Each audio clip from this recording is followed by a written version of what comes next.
Good evening, everyone, councillors, members of the public, all guests. Welcome to the monthly council meeting of March 20th, 2022 for the city of Summerside. I'm going to call today's meeting to order, it being 6:31, 1 minute late. I'll call first for a motion for approval of the agenda. Councillor Adams, second, Councillor Gallant. Anyone opposed to the agenda as presented? Hearing none, we'll continue with the agenda as presented. Begin, as always, with each one of our council meetings with land acknowledgement. That the land upon which we are gathered here today is the traditional and unceded territory of the Mi'kmaq First Nation. Land land recognition is an important step in the process towards reconciliation with First Nations peoples here in Summerside, Prince Edward Island, across Canada, and around the world. We are all treaty people. I'd ask any councillor to declare any conflict of interest with any of the matters on the agenda as presented for tonight. Hearing none, we're moving through item 1. We'll move into approval of minutes. We have 1, 2, 3, 4, we have 5.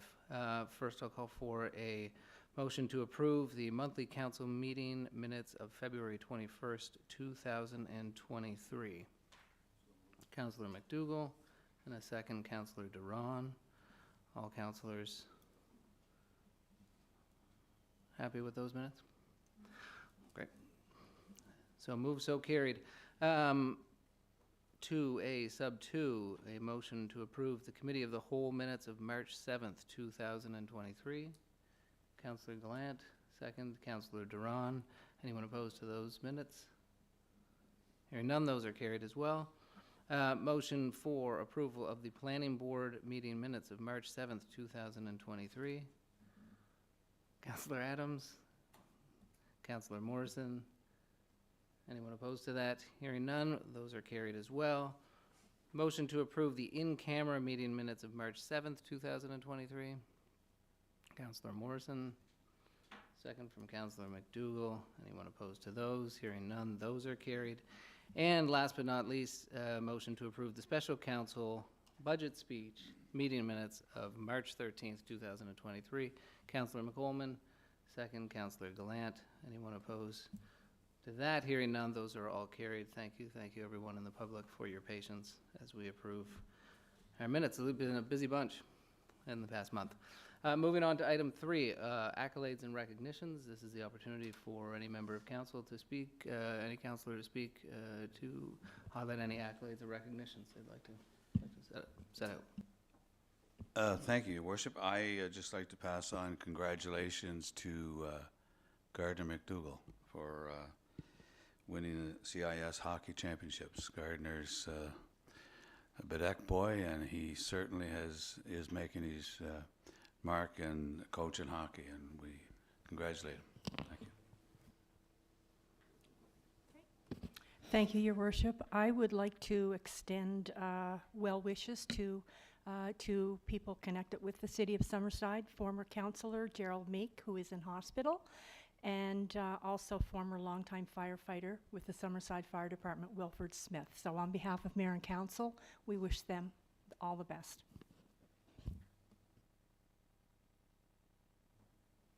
Thank you, councillors.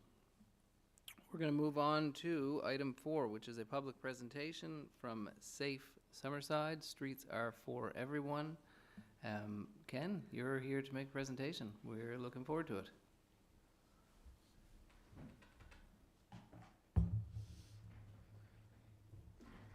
Well, that's probably the most relaxed I've been sitting down with a patient.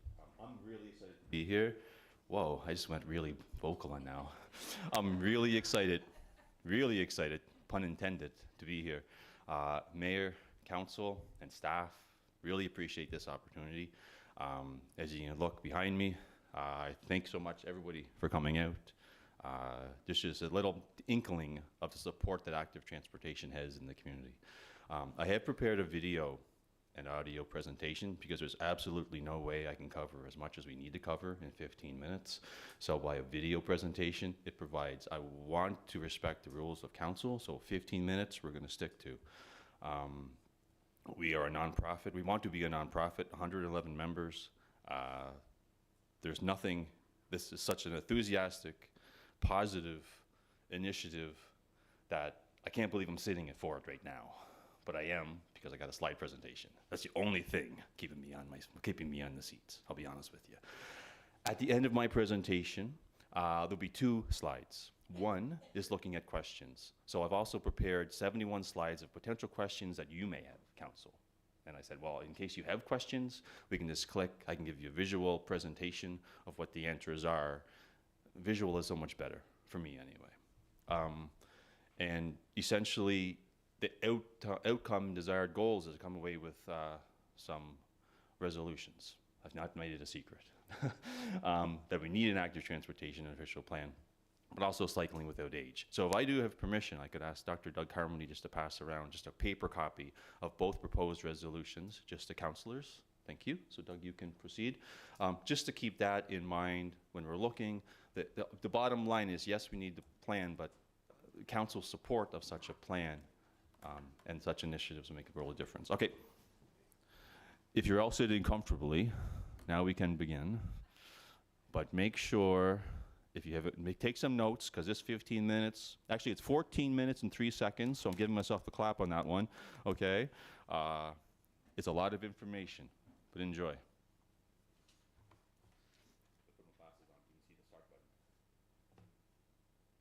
We will begin tonight with an introduction and background to our plan, review the city's current and previous AT recommendations, show you how our plan aligns with national and provincial guidelines. We will, of course, talk to you about our AT plan. We will also introduce the Cycling with Age program, and we will end the presentation with a question period and propose resolutions.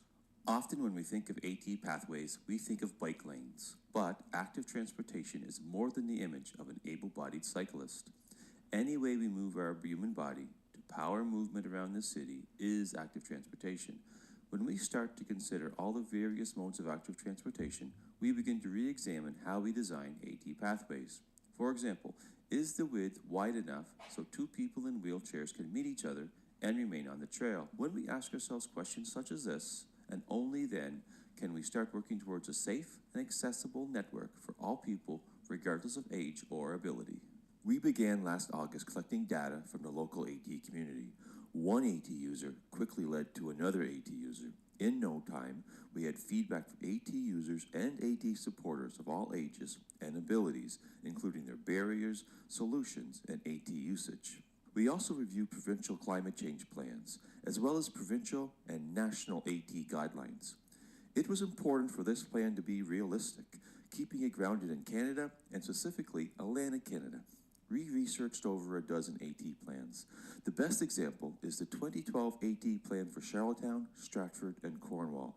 It recommended an AT pathway along the Trans-Canada. And 10 years after the plan was adopted, we see a safe and accessible AT corridor connecting these communities. We held a walk and ride to support AT in Summerside, and 40+ people came out on a rainy and windy day last October when we released our draft plan. We also held various open houses, service group presentations, one-on-one meetings, media interviews, you name it, we did it, and our plan was even discussed at the debate for mayor. We met with the CAO and senior directors. We obtained Greenwood Drive's actual costs, which we used in our cost estimates. We also met with the mayor and available council members. Throughout this process, we wanted people to challenge the plan, provide alternative solutions, and dig deep into it. And dig they did.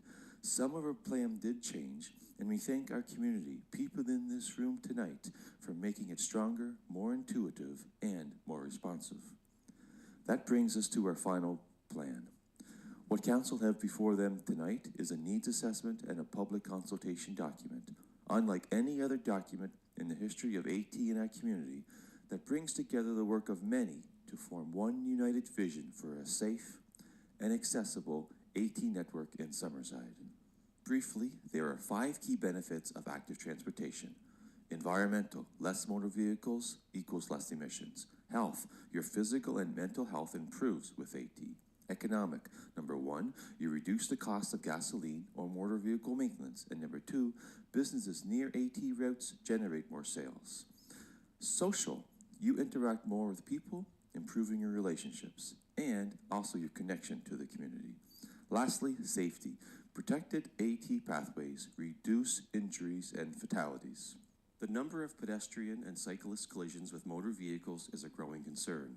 Data from the City Police for the last 4 years, combined with our membership data, reports 51 such collisions. While this graphic is disturbing, it highlights trends we must not ignore. Collisions are on the rise, doubling since last year. We also have 3 pedestrian deaths in the last 3 years.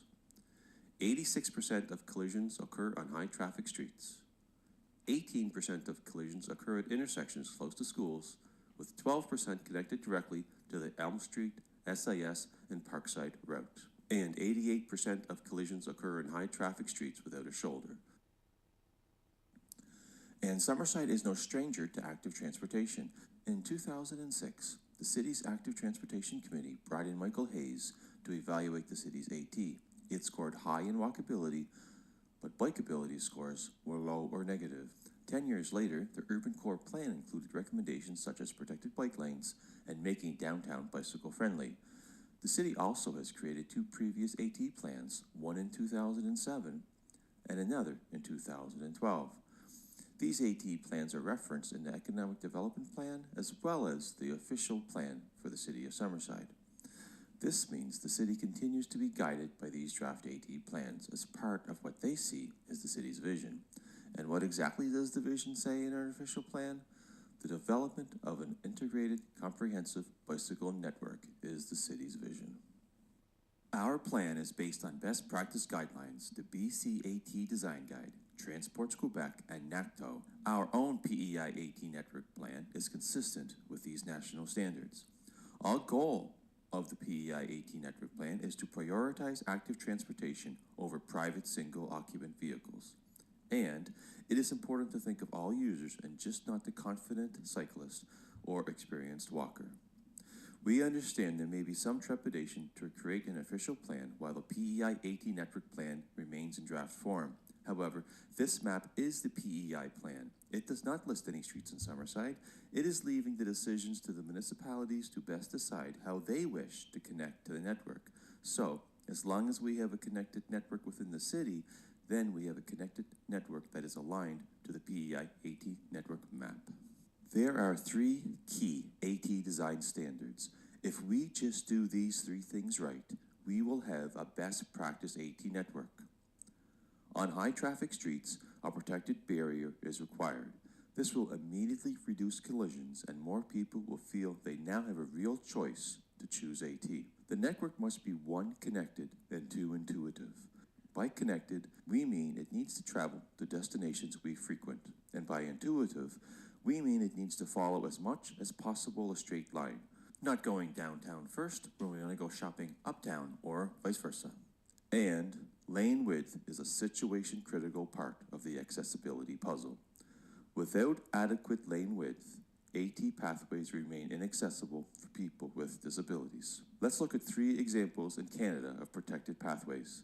In Winnipeg, we have a one-way with modular concrete and bollards. In Hamilton, we have a one-way with bollards and some sweet-looking planters as barriers. And in Halifax, we have a 2-way with modular concrete and bollards. In each of these, a protected barrier in conjunction with bollards protects the AT user and creates a defined space. Now, Greenwood Drive, a 2-way with bollards and paint. One theme in our research is paint is not infrastructure and paint does not protect, as vehicles can drive over paint and injure the AT user. I have observed bollards being run over and flattened on Greenwood Drive, resulting in stretches of the protected pathway no longer having bollards and only paint as protection. The width of an AT pathway is the X factor that speaks to accessibility and inclusion in AT design. The guiding documents, including Summerside's own AT plans, are consistent with the desired width, 9.8 feet, and minimum width, 7.9 feet. With an official plan, 2 issues with Greenwood Drive may have never surfaced. First, the width of the lane in front of Credit Union Place is less than 6 feet wide. That does not meet with provincial, national, or even the city's own draft guidelines. Second, there are 2 storm drains on the AT pathway parallel to the flow of traffic. This is my front bicycle tire getting lodged into the storm drain. My body would be propelled over the handlebars, landing face first on the pavement or into traffic. It could be anything with narrow wheels, walkers, baby strollers, etc. Please understand the important takeaway tonight is the city needs an official AT plan so accepted standards can be applied based on safety, accessibility, and best practices. Here is our connected and intuitive all ages and all abilities AT network map. It connects to 4 key destinations, 8 schools, 6 daycares, 6 senior facilities, and we include community connections because of the link with the Cycling with Age program we'll talk about later, 15 parks and rec facilities, and 6 key regions in the city. The first region is Upper Granville. Granville Street represents the highest collision street in the city with 31% of all collisions.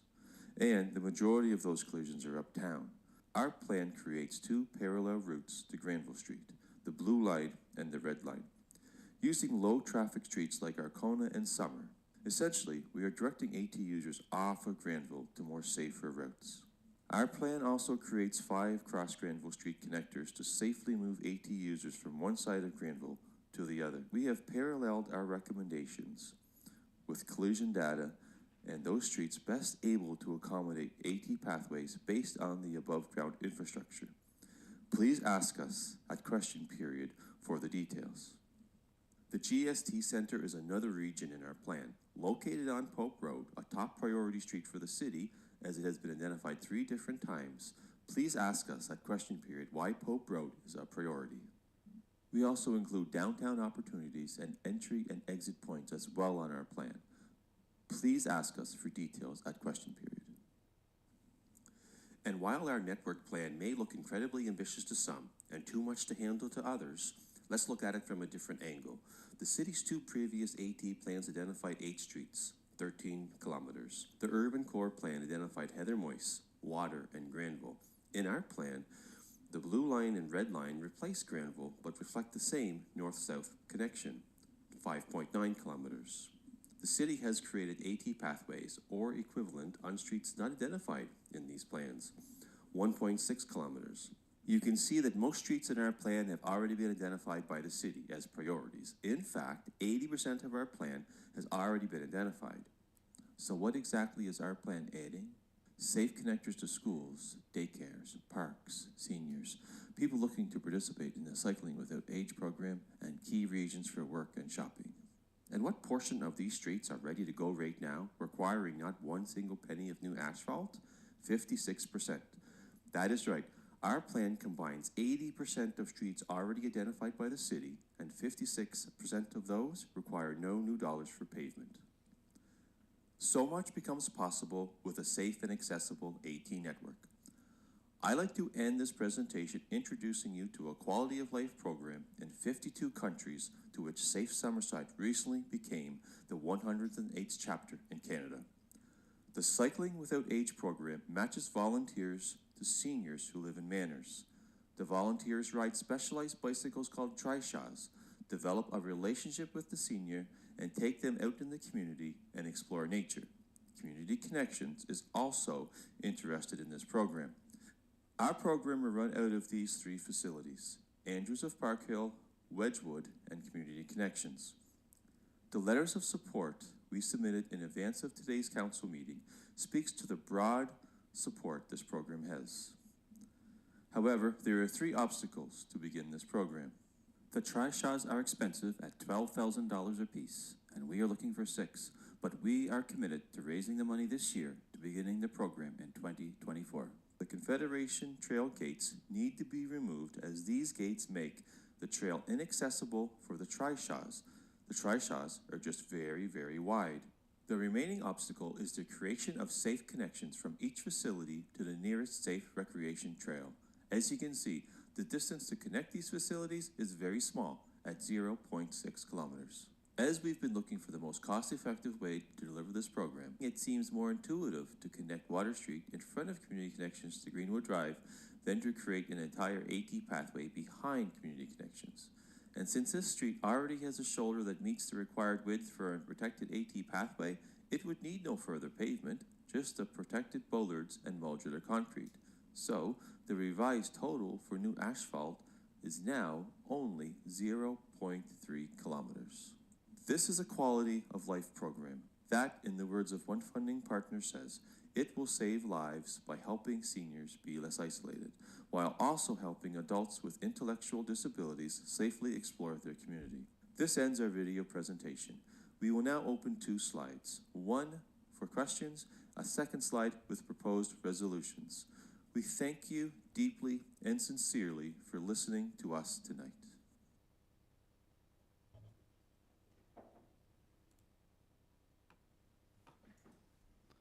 So thank you. Thank you very much, Ken. Are you all right if we go right into questions with councillors? Councillor McColman? I just have one on Sure. your front slide. There's a logo for Rotary. Yes. And I'm just wondering, are they supportive of this? Are they helping with funding? Because we had some earlier questions and I just want to be really sure of that connection. Sure, perfect. We applied. We did a presentation to Rotary. They have not officially said that they are sponsoring Trisha, but we've done a presentation and all. I mean, it feels good. I can't. There's no official announcement yet. You would have also noticed that in terms of the Rotary, which is great eyes. I don't know if anybody else. I was hoping someone would catch that. Did anybody see the PEI cupcakes? Yes. Awesome, great eyes, double good eyes, because that cupcake was pretty small, but it also had a bite taken out of it. We have also talked with the PEI cupcakes, and they will sponsor one Trisha. So that's exciting. That's right. And our plan is, when we become a nonprofit organization, if we can have that happening before the end of the year, that's when the PEIAT fund expires. Because if we can do this, then we qualify as an NPO. Then if we have enough to raise for one, we can actually have 2. Because a precedent has been set. They've already raised in Stratford 1, so the PEIAT fund has already given monies to a Trishaw on PEI. So we're pretty hopeful that could happen as well. Okay. Sorry. I just had a part B. I Sure. wondered with the Rotary. So does the group have an application into the Rotary as well as to the to apply like for a nonprofit? In terms of to apply for a nonprofit, in terms of to the Rotary or Active transportation. You mentioned that you're hoping with all of the members to become a nonprofit organization. Yes.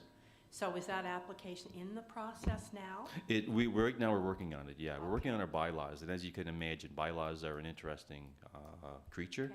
I guess, and we want to make sure to do it right. Okay, It and doesn't- the application is in for the Rotary, like Oh yes, for yes. their consideration? We presented in December as part of their sustainability needs assessment when they had that, and yeah, so it's all informal. It has been positive conversations for sure about that. Just nothing formal yet. Okay, no, that's great, thank you. Yeah, you're welcome. Hi, Ken. Great presentation. thank you. There's a lot of information in there. You've done your homework. And I had the opportunity to meet with you a couple of times on it. So, Pope Road, you said, was a priority?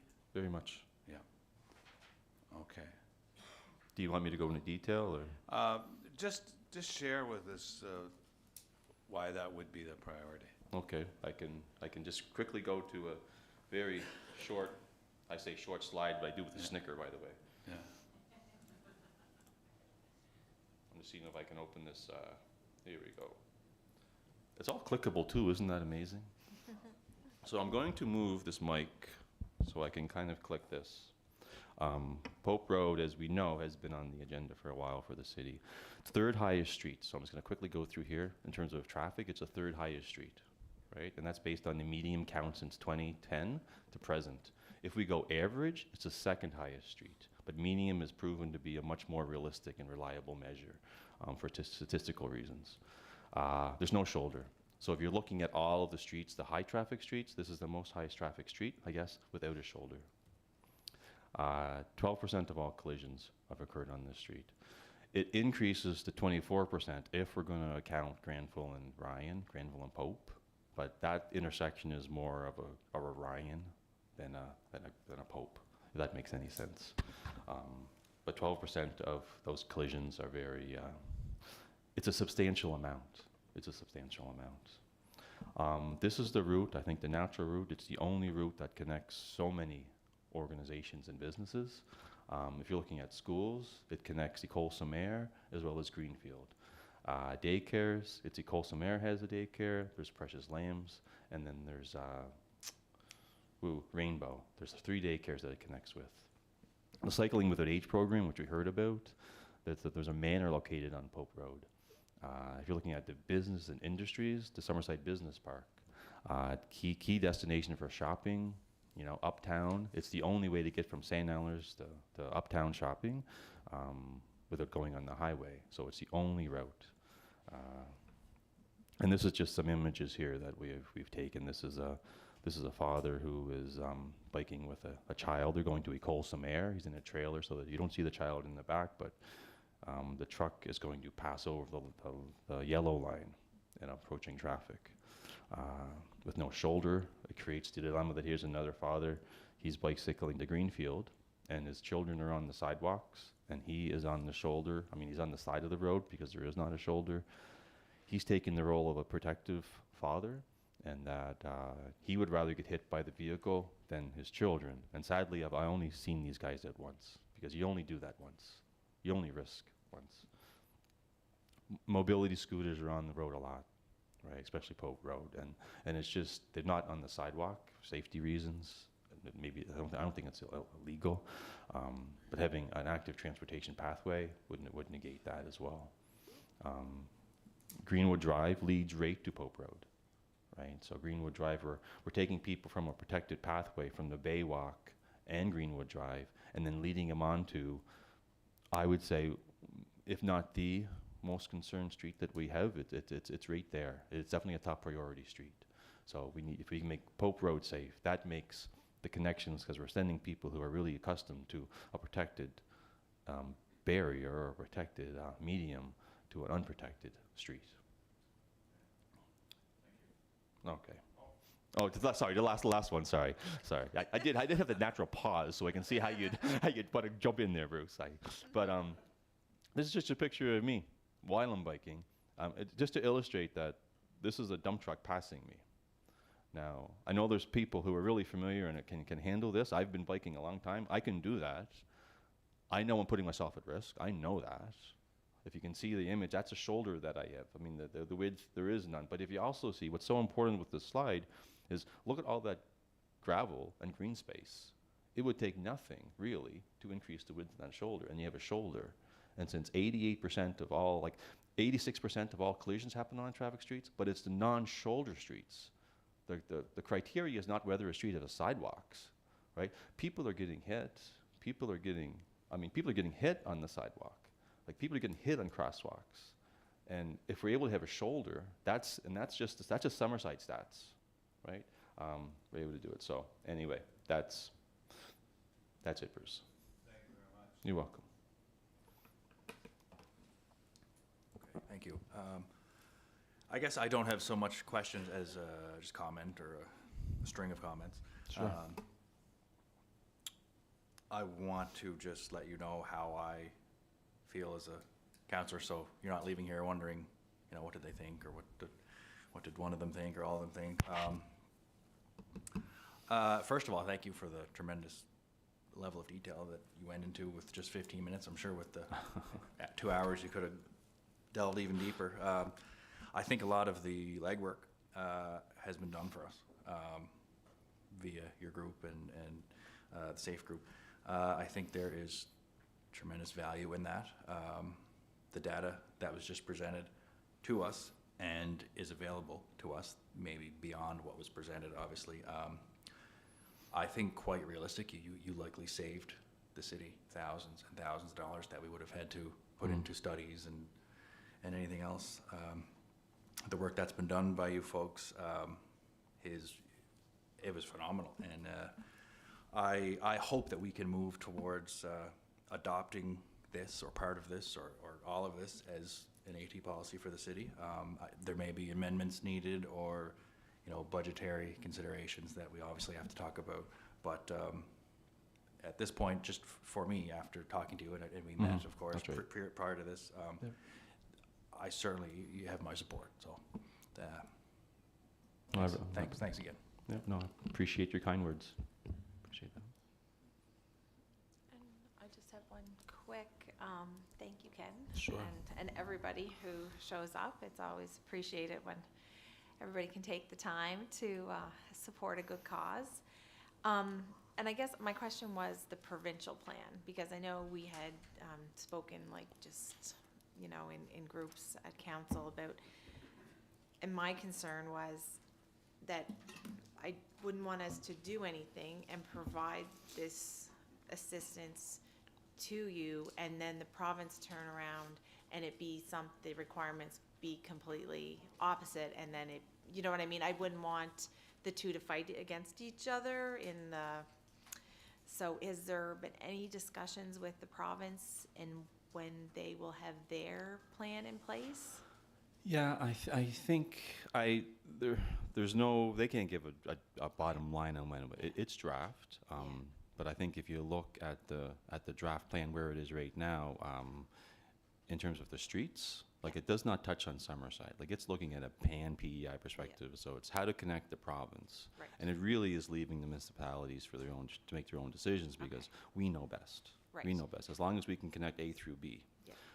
And in terms of the plan, the key determinants are national, really national, even international standards. Yep. So the key things that you would probably have issue with or could have issue with would be like the width. For example, the width of a lane, right? But the width of a lane is shown. I can even pull this if I can. This will be Yeah, and I a guess lot, what I would a lot like easier to show too, you. like I was thinking if we were to go as a municipality and ask for funding for active transportation, and then say if the province was like, well, no, because what you have built already and are going to continue doesn't match our requirements. I just wouldn't want us to get into that and then it end up not assisting you Oh, sure, and sure. anybody using active transportation. So that's why I was sort of curious what No, they it's were. perfect, yeah. And I would go back, just briefly, I guess, right now, like, if you look at the width is the key ingredient. So if you're looking at the width, so and I've popped up right here the slide, hopefully don't get any static from here.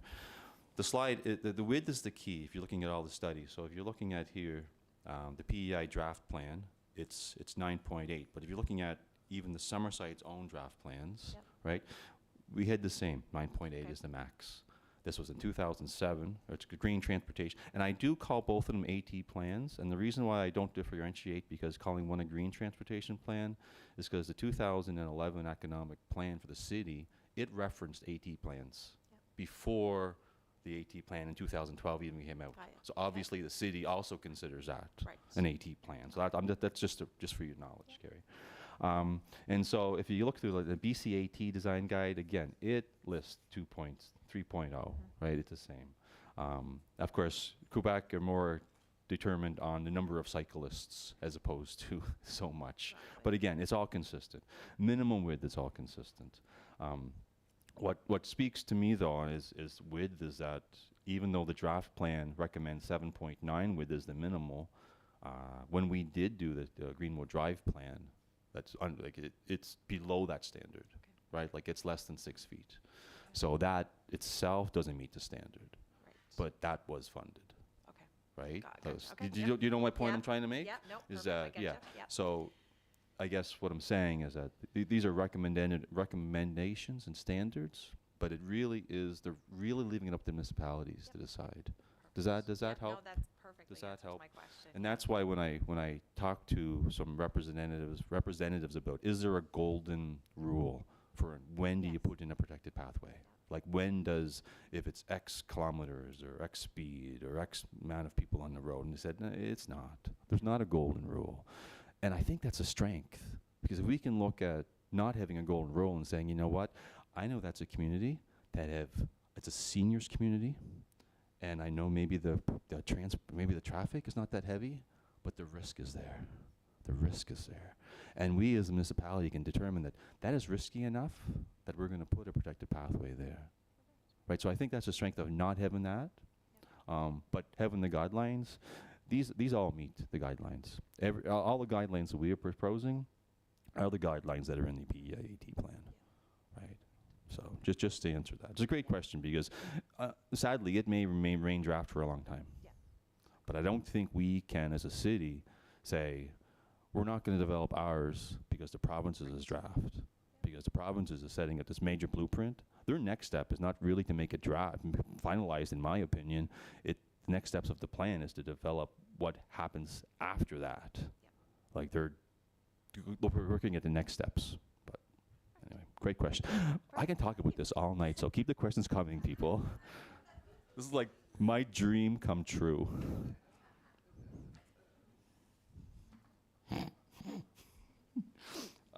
But if, sorry? In your network plan, Ken, there's a list of streets. And are those listed in the order in which you would like to see action taken on them, or are they just a list? If you're looking at the plan itself, there's a little, I guess, dog years on the side. There's different kinds. So some would say now, 1 to 5 years. Next, which is 5 to 10, and then later, which is 10 to 15. And so, yeah, sticking with the proposed, if you're looking at the 15-year capital improvement plan, yeah, starting with that from year 1 to year 3, it would identify, that's the priorities. And feel free, I'd love to get into why, if you're, I mean, like just to help, because it's all related to collision data, to be honest with you. So if we're looking at collision data, first we need to start there. Where are people getting hit? I can definitely go to it. There's the Granville and Ryan intersection. Like that's one example, right? When I'm looking at that, like there's 12% of collisions from one intersection in the city. One intersection. It doesn't have a shoulder. One intersection. We fix that, we eliminate, or potentially eliminate 12%, right? If you're looking at, this is another key for us, the Elm Street, SAS and Parkside, 12%. These are collisions that are happening next to schools. This is a route that school children use to get back and forth to school, and 12% collisions are happening on that route. So when you ask me about priorities, that's easy, because I don't sleep at night when I think about the priorities, and every marker on that map means something. Like everybody here has told me stories, and I've heard so many stories of people that I couldn't even publish because they're just not ready yet. If you get hit by a car and you're still traumatized for it years later, it's serious. So, sorry, I went on a little tangent there. Well, that's okay. And again, I just want to reiterate what everybody else said, and thanks for all your hard work and all the information. You did a heck of a job. Well, we got a lot of great people who are really caring, and I think it really touched a nerve. It just really highlights. I mean, this room wouldn't be here, and if you looked at the organizations that wrote letters of support, I mean, it's pretty telling that this is a broad area that has a lot of support. And if council made the decision to follow through, and I mean, no one's going to say, oh, geez, they provided active transportation. No, it's like saying, oh, geez, you put sidewalks on the street. No one says how many people. That's what kind of, and thank heavens no one said it tonight, but people say, well, geez, no one's using them. No one's using them. When we put sidewalks on, do you count the people on the sidewalk? No, don't count the people. It's a great service to protect, right? So I just had to get that in there too. Thank you. Sure, you're welcome. This is like my dream come true, people. Ken, I just want to thank you very much for the great presentation and the detail of information that you have provided to Mayor and Council, as well as all of the members here. Certainly the interest is showing by having the group of people here tonight. I guess the question for me is, when you pointed out that 80% of the identified streets, if I can read my notes here, there's no needs for pavement, possibly like the safe connectors to schools and daycares. I noted that comment you made.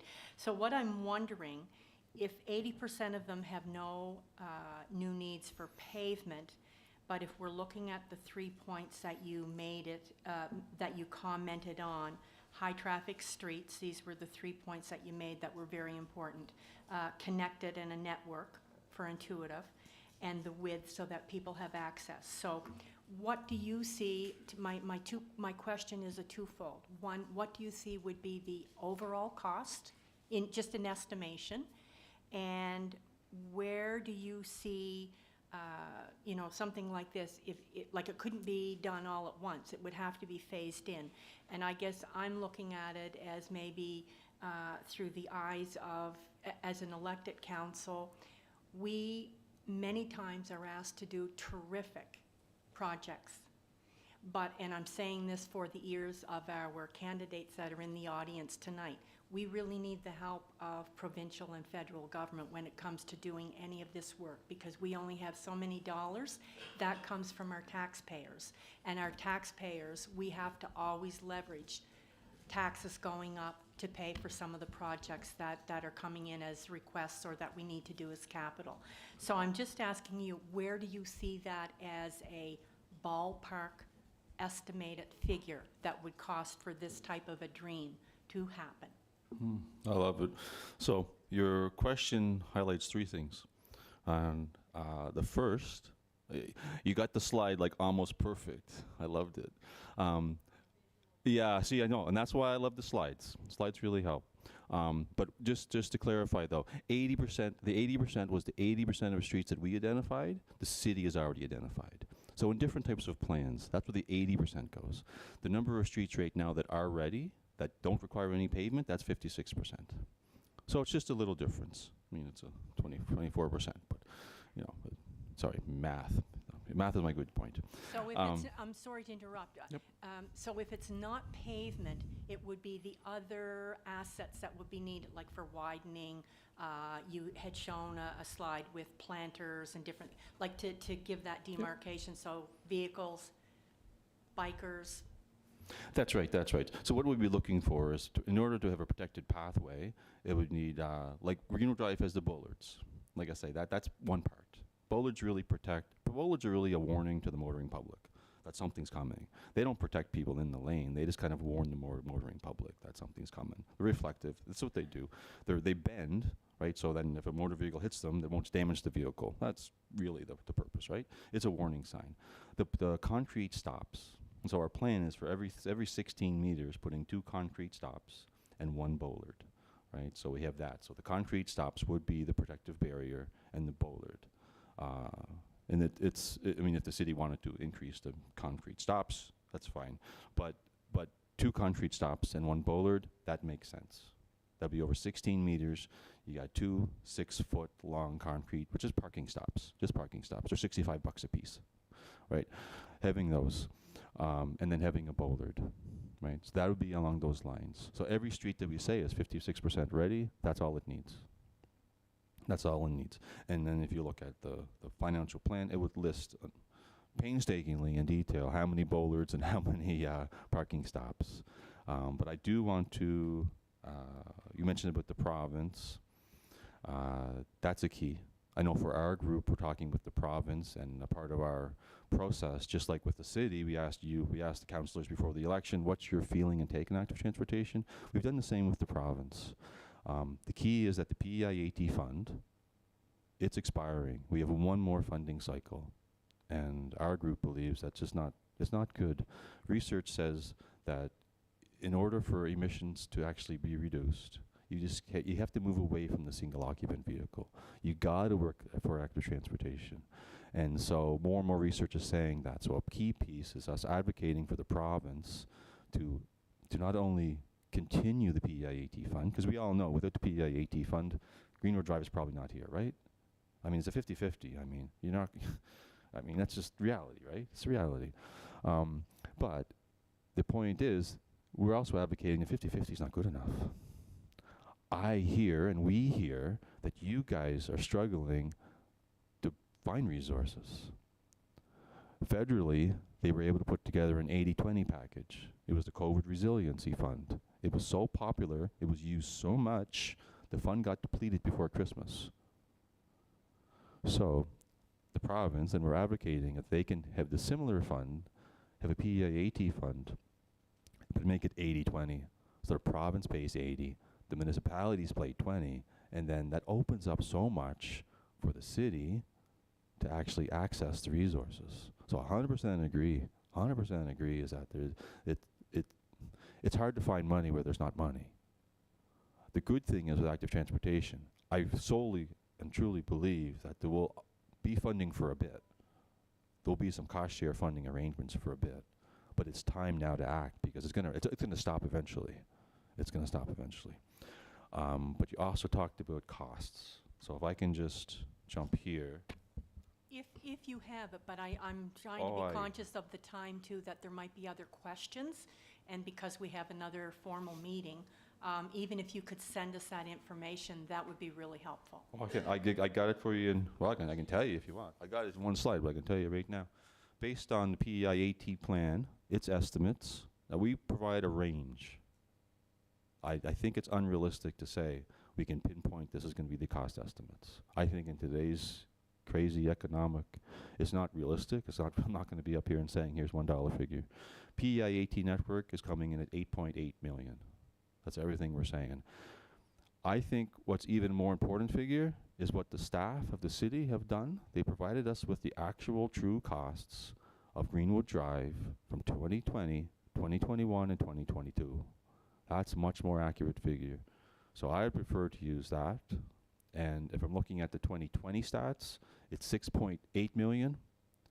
I know you're thinking, wow, that's a lot less. Don't worry, it gets bigger. 2021 is 13.5 million.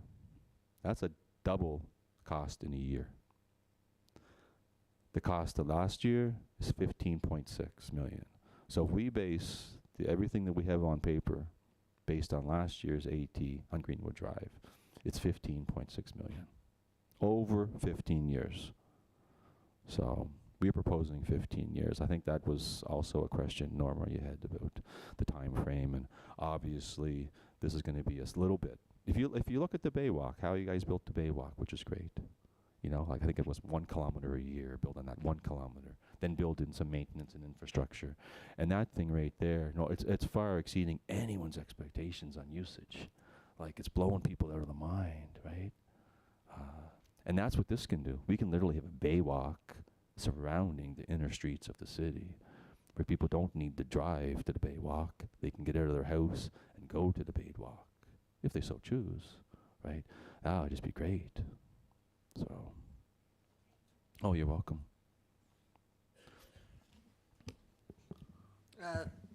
Basically, I'm just going to apologize for my lateness. I was at a very important father-daughter ringette game that I had to compete in. Good news is we were winning when I left. But you left. I left, so I don't know what's going on now. But Ken, we've talked several times, and I want to commend you for your tenacity when it comes to this, because you're doing a ton of work, and everything you've presented to council thus far shows the amount of time and effort you've put into it. So regardless where council decides to go with active transportation moving forward, which I personally do support, but no matter where council decides to go, I just want to commend you on your effort and everybody else involved. So, and sure. Again, apologize for my tardiness. Yep. No, thank you. Or being a good dad.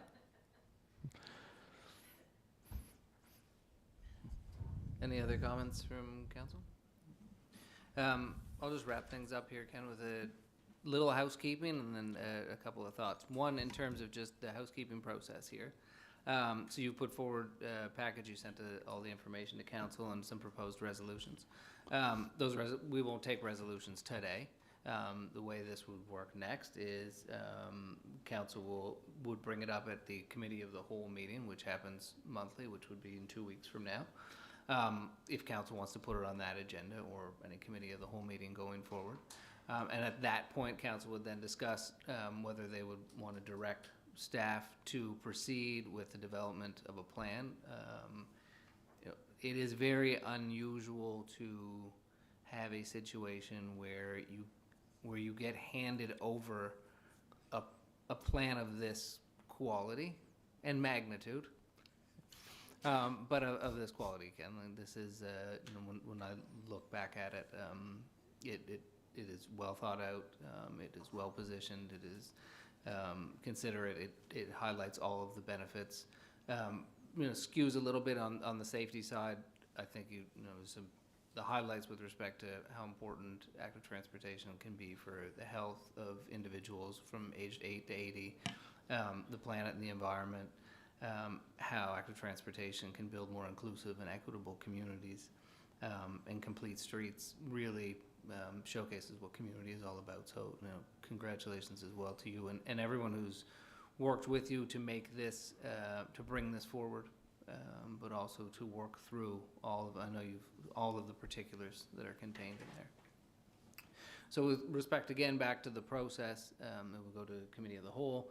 Council would discuss it in an open forum, and then direct staff to work, probably to coordinate with you, but I'm not going to prejudge what Council will obviously say, to move forward on an active transportation plan that gets past that draft stage. I will certainly encourage Council to work hard at that, because I've said this many times. I think this is really important for the future of our community. Again, from those who need to get out and be active and socialize, there is a real benefits both in body and in mind, but it also is an important retention and attraction tool for young families, and those parents like Councillor Snow who kick their kids out the door every morning and try and get them to school and make sure that they hop on their bike or their skateboard or however they're going about getting to school in a safe in a safe way, but also in a way that promotes activity and exercise, which I think is critically important. So I obviously have lots of questions. I've asked you many of them before, but I would just sort of want to close up saying I'm optimistic. I'm thankful. I think I can speak on behalf of all of council here. Thankful for your presentation and everybody behind you. And I know there's a whole bunch of people behind them. This takes a real group effort, and I think we can consider the plan submitted at this stage, so that we can get it to staff, and would encourage any one of the councillors to bring it forward at our next Committee of the Whole meeting, and we'll, that's when we'll pick apart bits and pieces of this and the costing piece. But as I've said many times, something like this, you have to get the framework in place. You've presented a really viable framework that has a long-term action plan, and I really hope we see where we go from there. So thank you, and thanks to everybody who came out tonight. Really appreciate it, and great job, of course. Yeah, no, really appreciate that, and I think any movement towards having an official plan, we'll support that, because that is the key. If we can have an official plan, that is, I guess, tied to a capital improvement plan, right? That just doesn't sit on the shelf. This is the time. This is the time, and I really sincerely appreciate everybody listening, asking lots of questions. As you tell, I can go on for hours on this stuff, but I guess you got another meeting after this too, another presentation. Oh, sorry about that. I did not. We still got a few things on the agenda. No. Yeah. Anyway, bless you guys anyway for listening, and I just want to give a big shout out to everybody behind me who's come and arrived and did a great job, right? Because it's much larger than I think even we thought. It's much larger, but thank you. Thank you again. Thank you. We'll take maybe a 2 or 3 minute recess here, just if people aren't staying for the next portion, then give them a chance to get up and move around.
Thanks, everybody. We're going to continue with our council meeting here. The next item, item 5, appointment to committees. The only one I have on here are the formal appointments of the mayor's task force for attainable housing appointments. So they were all made public a couple of weeks ago, but this is the formal process where I'm just going to read in their names and appoint them to the committee. So just in order, Sam Murphy, Councillor Justin Duran, Councillor Bruce McDougall, Sam Sanderson, the General Manager of the Construction Association of PEI, Pam Montgomery, the CEO of Habitat for Humanity PEI, David Arsenault, the owner and president of Arsenault Properties, Susan DeRoche, the founder of Lifehouse Transitional Shelter, Satya Sen, the policy advisor for PEI-FM, Reverend Andrew Richardson, community leader, Sarah Miller, manager of the Consolidated Credit Union, Robert Duffy, the owner of Duffy Construction, Corey Ross, a realtor with Century 21, and Jody Sentner, the Lifehouse coordinator. As well, the province has an ad hoc member nominated by the Deputy Minister of Social Development and Housing, and that is Daryl Bradley. So they are all officially appointed now. Now we're going to move on to item 6, the zoning applications and resolutions, and this is where I hand it over to the Chair of Planning Board, Councillor Duran. Councillor. Thank you, Your Worship. I'll take a page out of former Chair Brian McFeely's book and ask if it's okay if I sit for this. There are many things to get through tonight, so I'll be closer to the mic and try to be as clear as I can be. We will begin with, I guess, just the first item, which is 6A. It is 127 East Drive, official plan and zoning amendment. The background: the City of Summerside has initiated an application for a portion of PID number 439653 to amend the city official plan from parkland land use to residential land use, and the zoning bylaw from parkland P zone to high-density residential R4 zone. The purpose of the zoning amendment is to allow apartment buildings or building, depending on what the final plan may be, in the proposed R4 zone. As a result of the proposed rezoning, the Parks and Green Space Plan will require an amendment.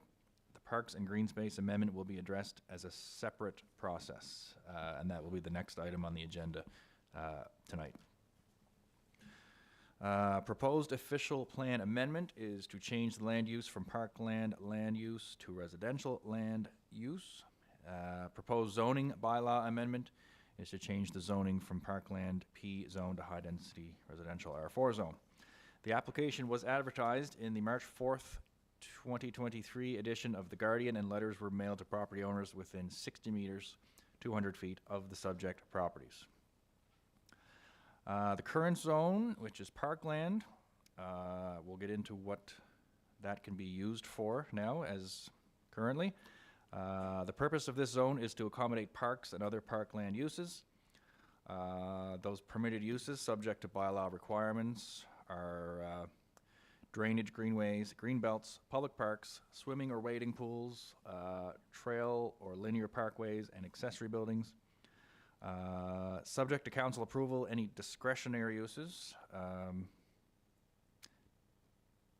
Doesn't appear that there are any. Is that correct? That's just a blank. Okay. Development standards. Standards shall be determined on an individual basis by the development officer, but on the applicant's request, they may be reviewed by council for their determination. Now, high-density residential R4 zones. This is the proposed zoning and what is permitted in that zone. The purpose of this zone is to provide for high-density housing in the form of apartments, as well as housing in the form of single-family, semi-detached, duplex dwellings, row house, townhouse, and other compatible uses.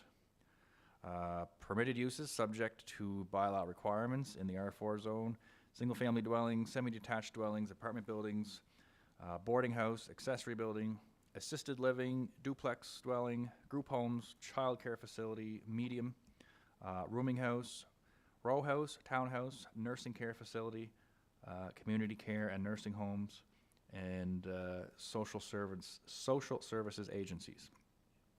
Discretionary uses subject to council approval in the R4 zone would be tourism establishments, tourist homes and inns. And that also requires conditional use approval from council. Conditional uses subject to a development officer approval in the R4 zone are home-based businesses, tourism establishment, B&B and vacation rental properties, and secondary suites.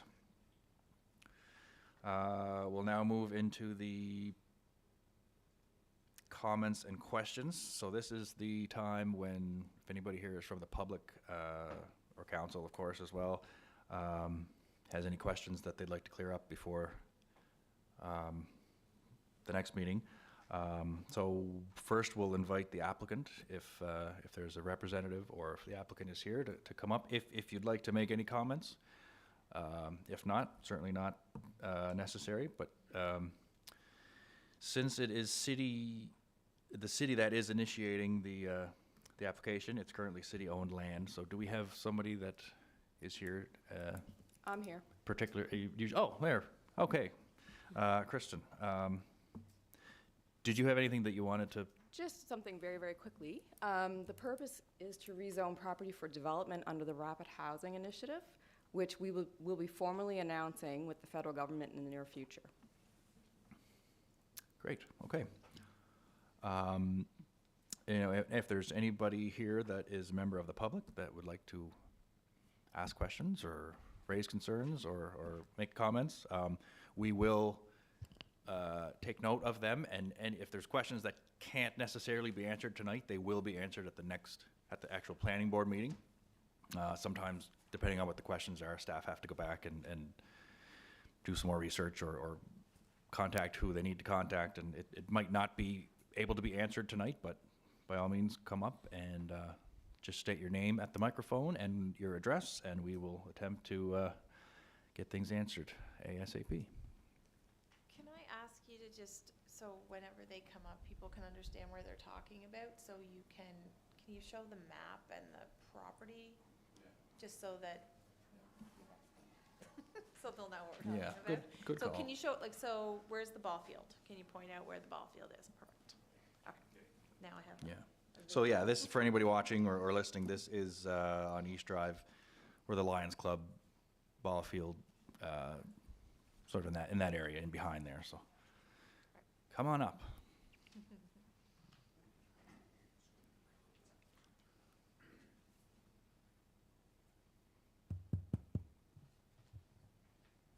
My name is Doug Gallant, and my wife and I own the property 103 East Drive, which from the ball field, we catch the home runs. We have a lot of softballs. We were just curious as to what was going to be put there. I'm not opposed to apartments. I mean, we can't just keep sprawling the city out. We're going to run out of land quickly. So I'm not opposed to going up. Don't want to see a 7-story apartment building. But the little picture in the paper was not very clear as to where anything actually was. So from that, we're getting entrance into this portion of this property will be the entrance into the Lions Club now? No, the other side. Between the Lions Club and the seniors? Yes. Okay. I don't think I had questions on what R4 consisted of, but you pretty much cleared that up. And there is some, I don't know if you'd call them conceptual or preliminary sort of footprint type graphics that are available to download, or we can email them to you, or Is that they are part of, just as you see on the screen kind of there now, just sort of a, you know, the profile and the elevation of what might be or so- what can be allowed in a R4. so- Not necessarily exactly what it'll be, but just yes, the type of, so 3-story. yeah. Well, yeah, 3-story, according to the graphics anyway. Yes. 24 units, I think, yeah, that's what was proposed. Okay. Thank you very much.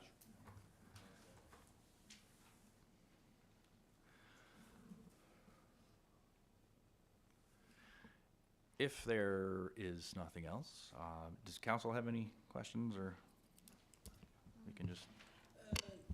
Not really. Oh, sorry, Carrie, you go ahead. Thanks. All right. I just wanted to quickly say thank you, and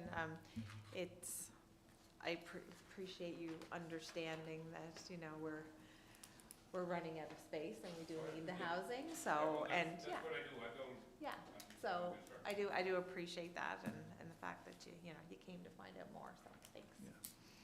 And I know there's no plans on, you mentioned the ball field, like, there's no plans, to my knowledge, it is a city-owned ball field, so there's no plans on removing that or getting rid of that or anything. If anything, I think there's, desire to improve it, so that we won't be less a ball field. That was my comment. Oh, okay. Yeah, thanks, Councillor Duran. I just, as a member of the Lions Club, I had attended a meeting last week and had conversations with them now. Most of them don't live around there. Some of them used to, but they don't anymore. No, but the Lions Club was in basically full support of this, and we know the need for housing in the city of Summerside, and the new program that we're going to be announcing here shortly is going to be a great addition to our city. So appreciate it. Thanks. And I guess before we move on, I don't believe there were any letters sent in to read or from anyone that couldn't attend, or? We received one phone call, and it was just someone at 124 East Drive that was looking for clarity on the application. We'll, if there's any further follow-up, we'll provide that in the report to the planning board. Perfect. Okay, so I guess we will move on.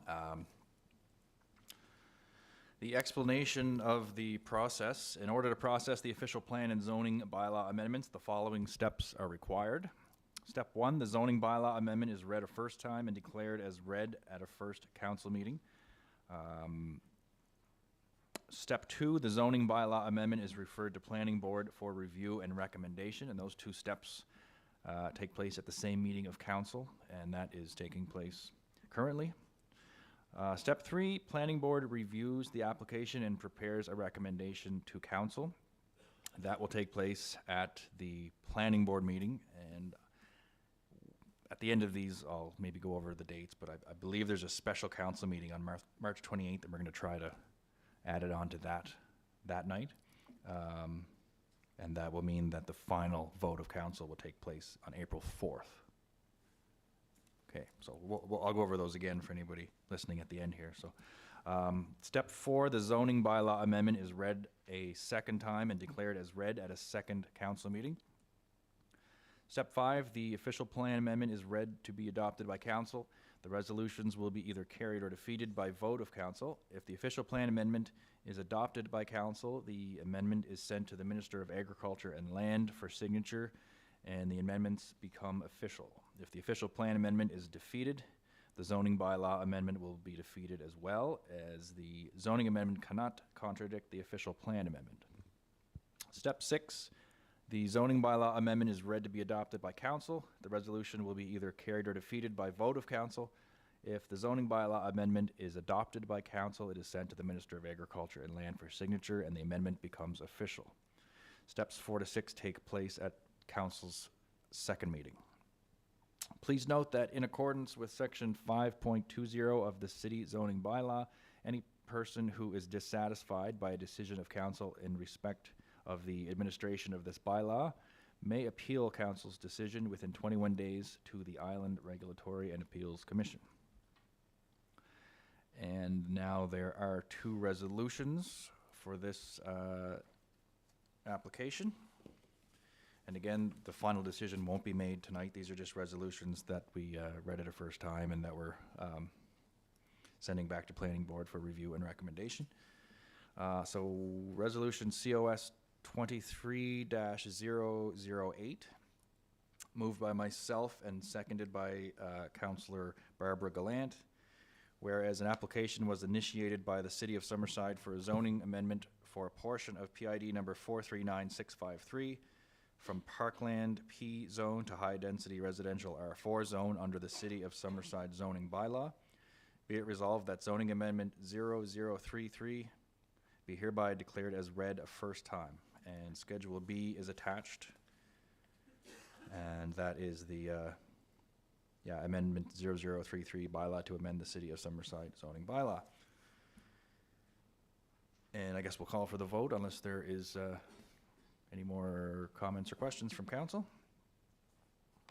And I don't see any, so all in favor of COS 23008, say aye or raise your hand. All right. It's the only way to tell. Opposed? So that is carried.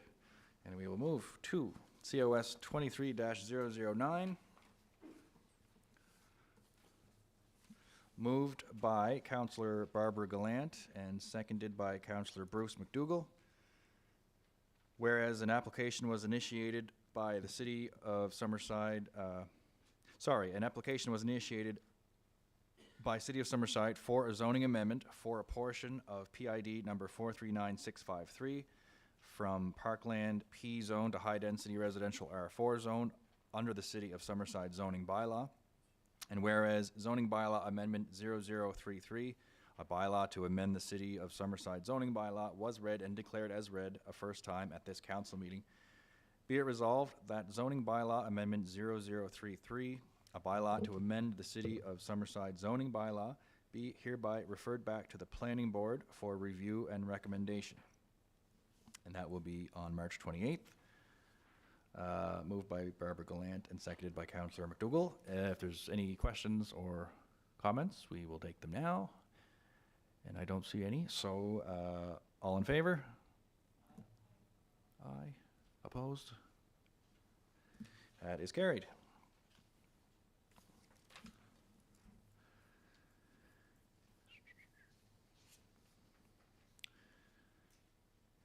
And we will move now on to 6B, still 127 East Drive, Parks and Green Space Plan Amendment. The background, City of Summerside is initiating a map amendment to the city's Parks and Green Space Plan. The purpose of the amendment is to delete a portion of an existing neighborhood park, Lions Club Park 40, as indicated on the map. The public meeting was advertised in the March 4th, 2023 edition of The Guardian. Although notification letters are not required for an amendment to the Parks and Green Space Plan, the amendment was noted in the notifications mailed out to the neighbors that were impacted by the official plan and zoning amendments for this property. As a result of the proposed official plan and zoning amendments to a portion of PID 439653, an amendment to the Parks and Green Space Plan map is required. The area, Lions Club Park 40 on Schedule B, map of future and existing recreation and green spaces, indicates the subject area being considered. A portion of the park will be deleted from the map, currently an open green space, while the remaining portion, the ball field, will remain. And for that, we will again ask if anyone has any comments or questions from council or public. And if not, we will move to the explanation of the process. Actually, if I can back up just as a counselor, could I ask, I guess Linda or Aaron, since this is a request to delete green space, remove green space, could we just maybe speak to the amount of green space that is available to the city? Because I know there was some concerns about, losing some green space, and just maybe if you can just briefly, speak about how much ample green space we have and why that's important, or... We don't have it with us here tonight, No. but as it was mentioned in there was a citywide study done a number of years ago and comparing it to the number of acres of the various sizes, and that will be referenced and quoted in the staff report when we come forward. I don't have it with us here, but that's what some of our basis is on, as well as speaking with the Community Services Department on their overall opinion on what their usage is now in different areas. And Okay. so that'll be included there. Great, okay, 'cause, yeah, there is sometimes concern with removing green space and why that is, and I think it's just important to note that we have I a lot of it, and it's not I a, think they had noted before when we did one that it, like per capita, we were up way above the, Yeah. like compared to some other areas in our green space. So, yeah, there's the minimum yeah, green we were space like, versus yeah, we were way above. developed space, and we're well beyond what is, I don't know, average or recommended. Yeah. And also, Councillor Duaron, I think it was in the application process up at the top of Duke, and I believe it was around Jennifer Street, the apartment buildings. And it was at that time, I think, with the study that you're speaking of, I think that it was mentioned the city has about 50% more green space for a community or municipality our size. So it is plentiful. Yeah. Yeah, not that we plan on removing it down to minimum levels, but just as some context to anyone wondering why this is taking place. So, yeah, the explanation, if there's nothing else, I guess, okay. The explanation of the process. In order to process a parks and green space plan map, official plan amendment, the following steps are required. Step 1, planning board reviews the proposed map amendment and prepares a recommendation to council. Step 1 takes place at planning board. Step 2, the map amendment is adopted by council. The resolution will be either carried or defeated by vote of council. Step 2 takes place at council's second meeting. Step 3, if the amendment is adopted by council, it is sent to the Minister of Agriculture and Land for signature, and the amendment becomes official. Please note that in accordance with Section 5.20 of the City Zoning Bylaw, any person who is dissatisfied by decision of council in respect of the administration of this bylaw may appeal council's decision within 21 days to the Island Regulatory and Appeals Commission. And that is 6B. And I believe that concludes East Drive. There's no resolutions for 6B.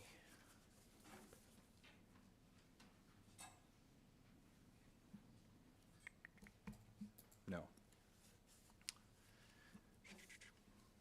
6C is 480 Central Street, zoning amendment. The background, City of Summerside has received an application from Corey Arsenault for a portion of PID number 663211 to amend the city zoning bylaw from low-density mixed residential, R2 zone, to high-density residential, R4 zone. The purpose of the zoning amendment is to allow apartment building or buildings in the proposed R4 zone. The application was advertised in the March 4th, 2023 edition of The Guardian, and letters were mailed to property owners within 60 meters or 200 feet of the subject properties. Current zone, low-density mixed residential, R2. The purpose of this zone is to provide for low-density housing in the form of single-family, semi-detached, and duplex dwellings and other compatible uses. Permitted uses in the current R2 zone, subject to bylaw requirements: single-family dwellings, semi-detached dwellings, duplex dwellings, accessory buildings, and assisted living. Discretionary uses subject to council approval in the R2 zone: childcare facility, medium, social services agencies, boarding houses, and tourism establishment, B&B. And that one also requires conditional use approval, the B&B. Conditional uses subject to a development officer approval in the R2 zone: home-based businesses, secondary suites, tourism establishment, vacation rental properties. High-density residential R4 zone, the proposed zoning. The purpose of this zone is to provide for high-density housing in the form of apartments, as well as housing in the form of single-family, semi-detached, duplex dwellings, row houses, townhouses, and other compatible uses.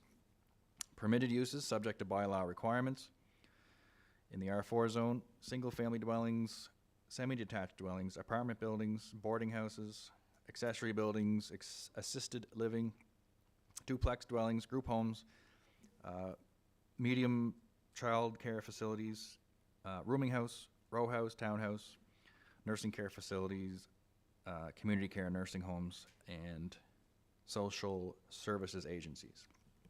Discretionary uses in the R4 zone, subject to council approval. Tourism establishments in the form of tourist home and inns, and those require also conditional use approval. Conditional uses, subject to development officer approval. Home-based business, tourism establishment, B&B and vacation rental properties, and secondary suites. We will now, I guess, allow if there's any comments or questions or anything that the applicant would like to present that hasn't already been covered. If you have anything to add, Corey Arsenault, or you can choose not to, or you can, I'm sure if there's any questions from council, you might Brief paragraph. be able to answer. Yeah. I was here about a year and a half ago asking to turn what was then Stretch into a 6-unit apartment, and we've been successful for 9 months now. Our current tenants, we have, it's a seniors accessible unit, and that's what we're looking to do in the new, in 480 Central Street, another 6-unit. Basically, to put it very simply, the building that's there now, duplicated again. We see a need for accessible units for our seniors to allow them to stay in their space as they age and their needs change. Our current unit on Central Street has 2 retired widows, 2 retired husbands and wives, 1 gentleman in a wheelchair, and an 86-year-old with a small puppy as her only companion. Our vision is to build and offer the same accessibility to the next 6 units at 480 Central Street. So pretty basic, pretty simple. Okay. So this is, I guess I already know, but just for everyone's just clarity, this is at the same location, basically, at the your old Stretch, like in that same area. It's not if you further down. There might be a photo I submitted. Oh, there it is there. So it's the next big, it'd be that Stretch, that's the old Stretch there, and then the building would be right next door. Next door. Yeah. Yeah. Great. Are there any questions from council or the public on this? If not, we will. Corey? Oh, sorry. Yeah. So it's going beside the present one, Corey. What about the back? Is there room for one back there, and do you have access into that, or? Show the diagram of the back. There's a sewer line. It runs right down the middle of the back. Oh. Yeah. Guess that answered that question. I've had access to this land for 11 years, because when I bought the first part, they said, when you want this part, you're welcome to have it. So first rights kind of thing. And it's always been something I've wanted to do, is use that land, but the back and the side are farmland with that sewer line. So it's a tremendous amount of money to move it or work around it and to fill the back. The back is a farmer's field, so. Okay. Yeah. All right. So this is, in that 1.5 acre, this would be the front would be realistically the only today viable space. Yeah, the rest is kind of a lot of money to get ready. Yeah. If we go. Okay, thanks, Corey. Yep. Okay, thank you. Explanation of the process. In order to process a zoning bylaw amendment, the following steps are required. Step 1, the zoning bylaw amendment is read a first time and declared as read at a first council meeting. Step 2, the zoning bylaw amendment is referred to planning board for review and recommendation. Steps 1 and 2 take place at the same meeting of council, and that is taking place this evening. Step 3, planning board reviews the application and prepares a recommendation to council. That step takes place at the planning board meeting, proposed for March 28th. Step 4, the zoning bylaw amendment is read a second time and declared as read at a second council meeting. And step 5, the zoning bylaw amendment is read to be adopted by council. The resolution will be either carried or defeated by vote of council. If the zoning bylaw amendment is adopted by council, it is sent to the Minister of Agriculture and Land for signature, and the amendment becomes official. Steps 4 and 5 take place at council's second meeting, April 4th. Please note that in accordance with section 5.20 of the city zoning bylaw, Any person who is dissatisfied by a decision of council in respect to the administration of this bylaw may appeal council's decision within 21 days to the Island Regulatory and Appeals Commission. So there will be 2 resolutions with respect to this application.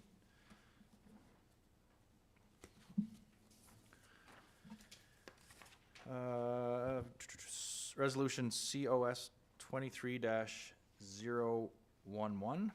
Nope. Try again. 010. I'll just read it on the screen. How about that? Let's see who. There, I have it now. Moved by myself and seconded by Councillor Bruce McDougall.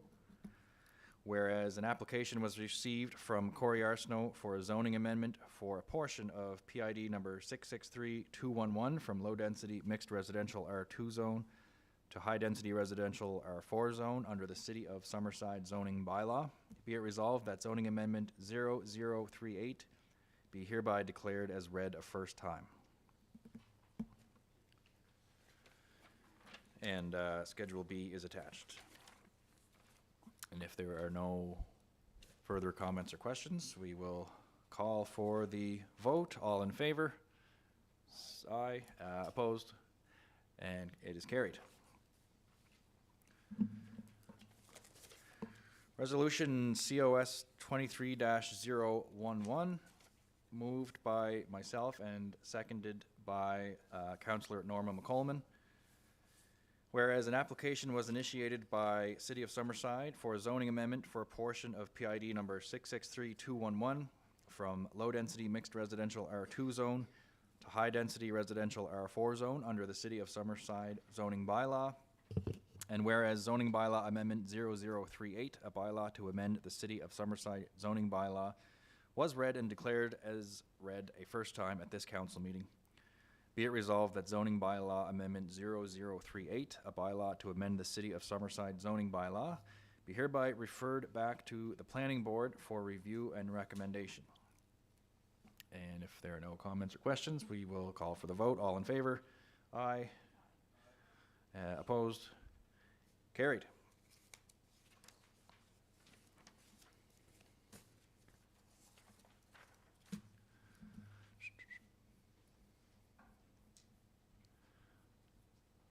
Next is item 6D, 690 Water Street East. Official plan and zoning amendments. Background, the City of Summerside has received an application for PID number 1118-009 to amend the city zoning bylaw from service commercial C2 zone to high-density residential R4 zone. The purpose of the zoning amendment is to allow apartment building or buildings in the proposed R4 zone. The application was advertised in the March 4th, 2023 edition of The Guardian, and letters were mailed to property owners within 60 meters or 200 feet of the subject properties. The current zone, service commercial, C2, the purpose of this zone is to provide for large and medium-sized commercial uses which need road frontage for ready vehicular access and advertising exposure. Permitted uses subject to bylaw requirements in the current C2 zone. There are many there. If it's okay, maybe we'll just table that, or should I read those all in? They're just, bus terminals, funeral homes, all the permitted uses under commercial C2 zone. Should I read those into the record, or? I'm comfortable with tabling it. Brian, is that okay? Yeah. Yeah, so that just lists all the permitted commercial and residential and institutional uses. There are also discretionary uses subject to council approval. Tavern, bar, lounge, flea markets, tourist homes and inns, pool halls, crematoriums, that's fun, and utility facilities. Conditional uses in the current zone, C2, subject to a development officer approval, home-based businesses, tourism establishment, B&B and vacation rental properties, and secondary suites. Can I ask why there's residential uses allowed in the C2 zone, or is that, like, how do you have a home-based business in a commercial zone? There's some single-family homes in commercial zones, like they would have existed possibly prior to the zoning. Prior, okay. Okay. Okay, proposed zoning, high-density residential R4. The purpose of this zone is to provide for high-density housing in the form of apartments, as well as housing in the form of single-family, semi-detached, duplex dwellings, row house, townhouse, and other compatible uses. Permitted uses subject to bylaw requirements: single-family dwelling, semi-detached dwelling, apartment building, boarding house, accessory building, assisted living, duplex dwelling, group home, medium childcare facility, rooming house, row house, townhouse, community care and nursing home, and social services agency. Discretionary uses subject to council approval in the R4 zone, tourist homes and inns. And that also requires conditional use approval. Conditional uses subject to development officer approval: home-based business, tourism establishment, B&B and vacation rental properties, and secondary suites. We will now invite the applicant, if the applicant is here, or a representative of the applicant, Nathan Kember, to make comments if desired. Is anybody here for that property that wishes to speak, or we'll just leave it to questions from council? Guess not. So we will invite the public. If anybody from the public is here to make questions or comments, please come on up and just state your name and address, and we will try to answer, or if we can't, we will have things ready for our planning board meeting on March 28th. Good evening, Mike Martin, 705 Water Street East. First, I'd like to apologize for wearing the ball cap in council chambers, but if I take it off, I assure you, you'll be much more offended than if I keep it on. I want to speak just quickly about the map that it's showing there. I don't think the map really shows the area very well that you're being asked to vote on a rezoning issue there. I think that property sits really, really close to protected marshland. I know I own property right beside it as well. I guess my question there, I have two questions. One, the location close to the marshland, and two, as some of you know, that stretch of Water Street East is a very dangerous place. There's lots of accidents there. In the last 6 years, there's been 7 on our property. 2 have landed upside down in the roof in our yard. 2 have landed on the other side of our yard past the fire hydrant, and 2 ended up with our vehicles being rear-ended trying to pull into our driveway. Just last week, there was an accident. My vehicle was hit, $8,000 damage trying to pull into my driveway. So that little turn on Water Street East where this proposed rezoning is going to be, it's going to increase a lot of slowing down traffic there. And I'm just really concerned. I'm not against the building. I know we have a great need for apartments and stuff, but I just wonder what considerations are going to be taken to adding all that turning traffic into that small little turn around Water Street East. Like, we're the only building that's on that turn. The road's been changed a few times over the year, but we're the only remaining property on the turn part of Water Street East. So I just wonder if it might be possible before we vote on that to for councillors to actually go out to that area and look at that property where it is in person. It's kind of hard to get a feeling for it just looking at some lines on a black and white map. So just for, again, some context and clarity, where is that area? How would you describe it? Is it? It's directly across the street from me. No, but I mean for people that are listening that don't know where you live. So that would be like the bakery and the car wash type area. What used to be the Ben's Bakery and the car wash there. So there's no residential housing there except for me, and mine just happens to have a really long frontage on that street. And, right. And speed is an issue. Yeah. And you're across of Water Street. Directly across. The main property is directly across, but then a smaller property on the other side as well. Now everybody knows where you live. Great, thanks. The house with the crash car in it. Yeah. Oh, yeah, you said the address too. Okay.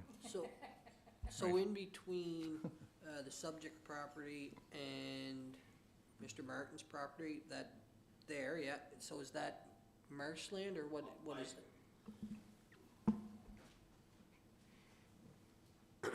Sorry, just to go back to my that's why I said the map, it doesn't, it's missing some information. I believe where the mouse is, I think that's my property. Okay. But that property it's marsh. It's a protected marshland there, so and I believe, and we'd have to stare and look at it, but I think that small little strip is the one that abuts the marshland. It's hard to tell what it is looking there. That looks like it's a complete piece of property, but it's not. It kind of weaves in and around an active marsh. Just for clarification, Linda, do you want to point out if that's Mike's land or it's the next one over? This is the piece that has the, I'll call it the swale. There's some water here through the springtime. This is Mr. Martin's other property okay. over here. We'll provide more information on this one in the planning board meeting as well. Sorry, can I ask it? That the one to the left has the what through it? This is where, this belongs to Mr. Kember. This piece here wraps around from the rear of the property. Is that the one that has the water going through it? This one has, yeah, there is a swale of some type through that Actually, property. the property line's right in the middle of that water, so he owns part of the water and I own the other part of the water. Yeah, so this is your other property here, Mike, over here. But Oh, I see, okay. Yeah, we'll provide a little more detail Okay, on this. that helps a little bit. Yeah. It looked like it was right up against the side there, but still the traffic concern is something I think that really needs to be looked at there. I don't know how we could possibly slow traffic. I know when I was hit, the vehicle that hit me was doing 75. I was able to see the sign in front of me because we have the speed radar is right there, and when I saw the 75 flashing red, I looked at my rearview mirror and then I was hit, so. Yeah, it's a fast little turn for a 50 sign. Okay, and typically I know that at the next meeting, I think usually with any regulations or anything getting close to wetlands and that type of thing, that'll be explained at the planning board meeting as well. So I just shut somebody down, so please. Hi, Krista Hickey. I live at 382 Hunter Avenue, but I own 702 Water Street. So I had very little concerns until I heard Mike's concern. And so I'm really familiar with this land because it used to be owned by my family until Nathan Kember bought it. And my dad had great dreams of, building something residential there. So I am actually in support of this. I think Summerside does need the space to grow. I do second his concerns about the speed and the traffic. However, I've lived in Vancouver, I've lived in Calgary, and all kinds of places deal with some pretty rushful traffic, so I'm sure you can come up with some great ways to make everything work down there. I'm here because I just have a question. I don't know, I didn't see the paper, the March 4th edition, so I'm wondering if there was any other plans submitted with the application, or is it just a straight zoning application change? Or was there any plans, kind of like Corey had, where he had a plan of what he was going to do? Was there anything submitted? We don't have anything currently, but we will contact the applicant and reach out and have that information available for the public meeting, or for the planning board meetings. Thank you. Okay. Okay. And I think just to add to the whole traffic concern, and they're valid, 100% valid, but from what I've been told, and I've been getting a lot of messages over the last few months, I guess it is, on our since we established our new traffic enforcement team, I guess. A lot of good things, and a lot less speeding where speeding was so prominent before. Still lots of speeding, but people are seeing the police stopping speeders basically where the problem areas are, and it's been we've been getting some very good feedback on that traffic unit. So if I can get the words out of my mouth tonight, that'd be great. Go ahead, Deputy Mayor Snow. Thank you, Councillor John. I'm curious because if I recall correctly, Mr. Kember rezoned other property very close by with plans to build apartment buildings and so on. What? By New City Plaza? Yeah, so this is just close to New City Plaza, right? Okay. I guess my concern is, I don't know, I don't even know if it's a concern, but he came forward with plans to build apartment buildings on that piece of land. Nothing has transpired there, and now he's back with another piece to rezone, which is fine. I'm wondering if I hope the intent is to build apartment buildings, and there's a plan to move forward as opposed to just rezoning land without a immediate plan to move forward. I like having applications come forward with well thought out plans of what you're gonna see on that property, as opposed to just rezoning carte blanche and not worrying about anything. So, yeah, I'd be curious to see what he actually has envisioned for that property, and maybe why the other property hasn't been developed yet, and he's moving forward with the second one. So, yeah. Okay. Are there any indications of the desire to do anything at that previous one, or it's just kind of out of our hands at this point because it was approved? And We haven't received anything further on that property. We did do some initial work with Mr. Kember, and, but there are some other, this lot is a little more complex. There's a road that has to go in, et cetera. I'm just not sure where he is with the development at this point. To second what you said, what Linda said, it wasn't just a rezoning, it went to the next stage of having plans drawn up and back and forth with their designers and stuff. It wasn't just a rezoning, and then it never came to fruition yet because there was still details, but again, I can't speak to why it didn't get, but there was lots of work back and forth with sets of drawings. I don't know, it was a 50-unit building or something, and yeah. Yeah, no, I agree. I guess that's my point. I really like when that happens, when they come forward with a plan where you can visualize, you know what is at least intended for that property. It can always change. But then to receive one without any plans, when the first one hasn't come to fruition, we haven't seen what could happen, that just sort of takes me back a little bit. Linda or Aaron, just a question. This will be serviced, or the driveway will be off of Water Street East, right? Yeah, 'cause all services and street is off of Water Street. There's nothing behind it. yeah, no, because I was just, when you had said there about the street, he has to put a road in or a street in beside that other lot. I was wondering if it went behind there. It's to access all the remaining land. This is a large parcel of land all the way to the water. Yes. That road comes down there to service and access the rest of that remaining land. Okay, thank you. Okay, we will move on to the explanation of the process. In order to process a zoning bylaw amendment, the following steps are required. Step 1, the zoning bylaw amendment is read a first time and declared as read at a first council meeting. Step 2, the zoning bylaw amendment is referred to planning board for review and recommendation. Steps 1 and 2 take place at the same meeting of council, and that is taking place this evening. Step 3, planning board reviews the application and prepares a recommendation to council. That step takes place at the planning board meeting proposed for March 28th. Step 4, the zoning bylaw amendment is read a second time and declared as read at a second council meeting. Step 5, the official plan amendment is read to be adopted by council. The resolutions will be either carried or defeated by vote of council.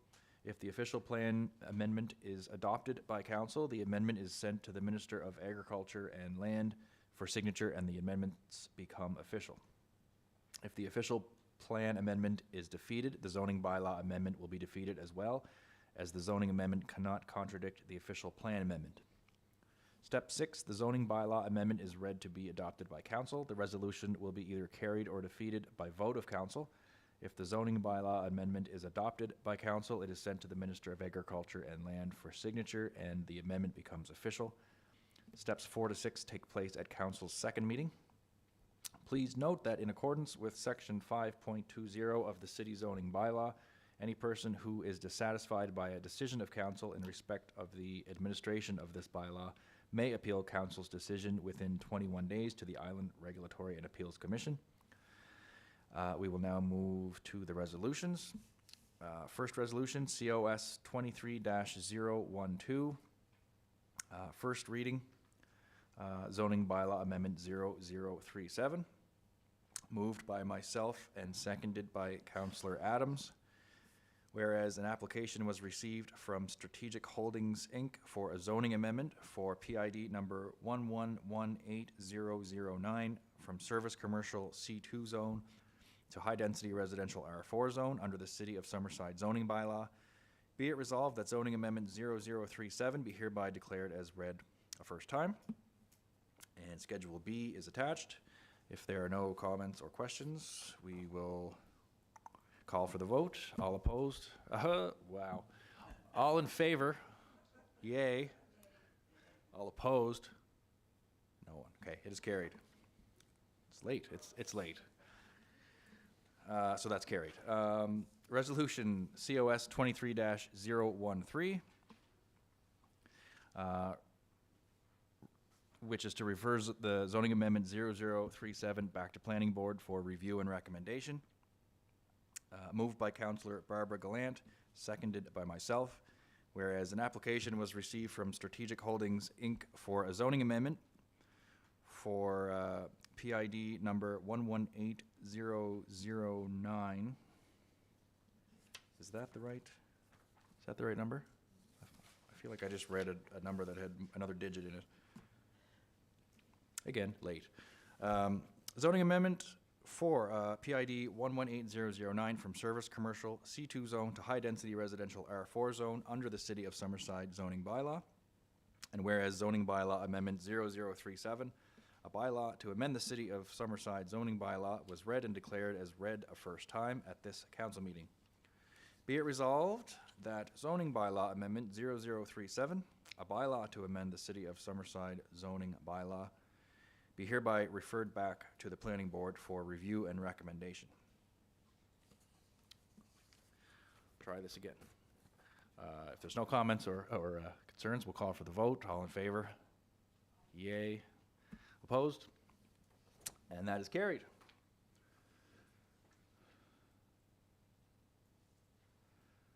Now, I believe there is just a couple resolutions left.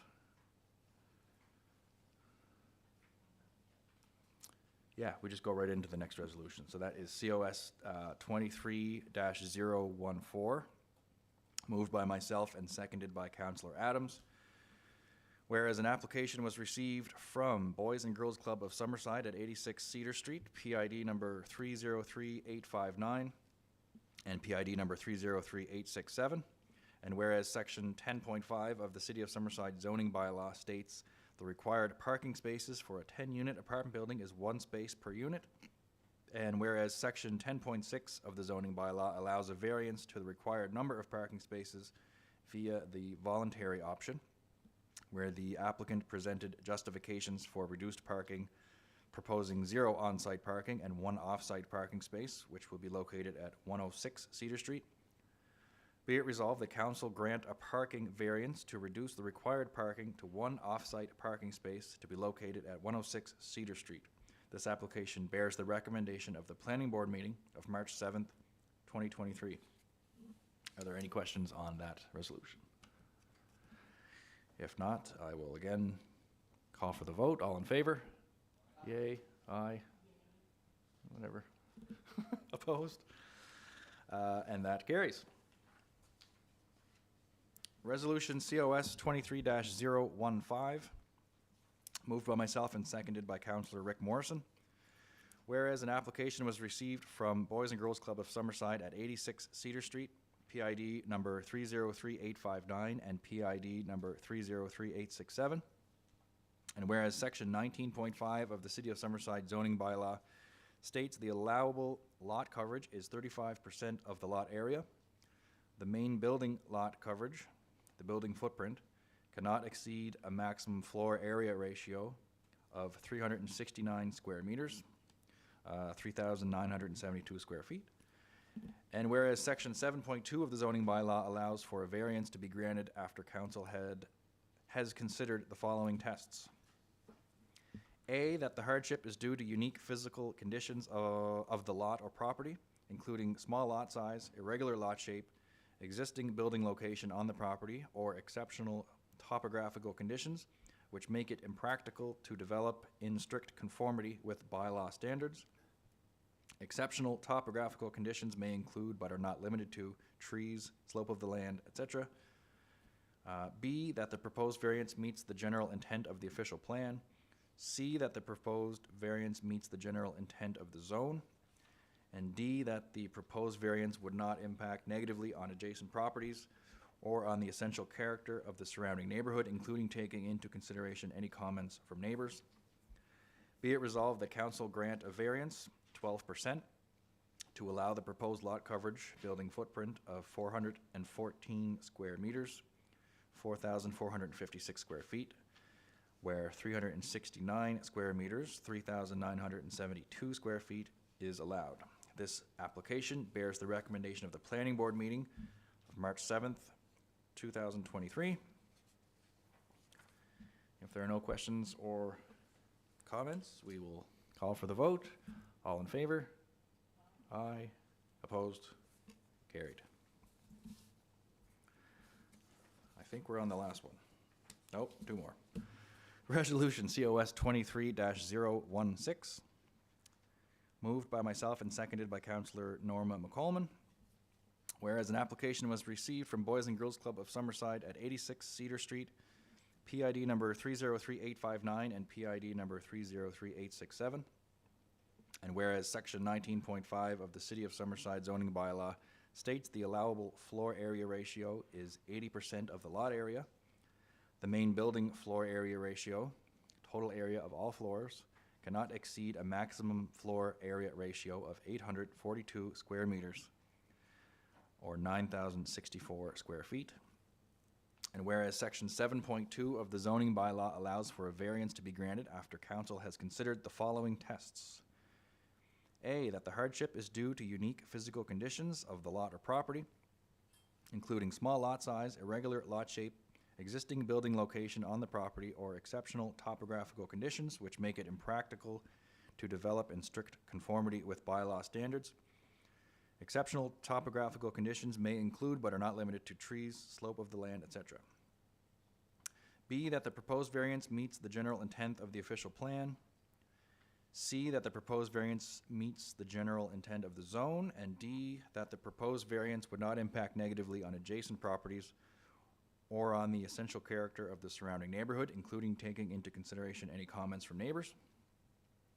Be it resolved that council grant a variance 47% to allow the proposed floor area ratio, total area of all floors, of 1,242 square meters, or 13,369 square feet, where 842 square meters, or 9,064 square feet is allowed. This application bears the recommendation of the Planning Board meeting of March 7th, 2023. Any comments or questions? Call for the vote. All in favor? Aye. Opposed? Carried.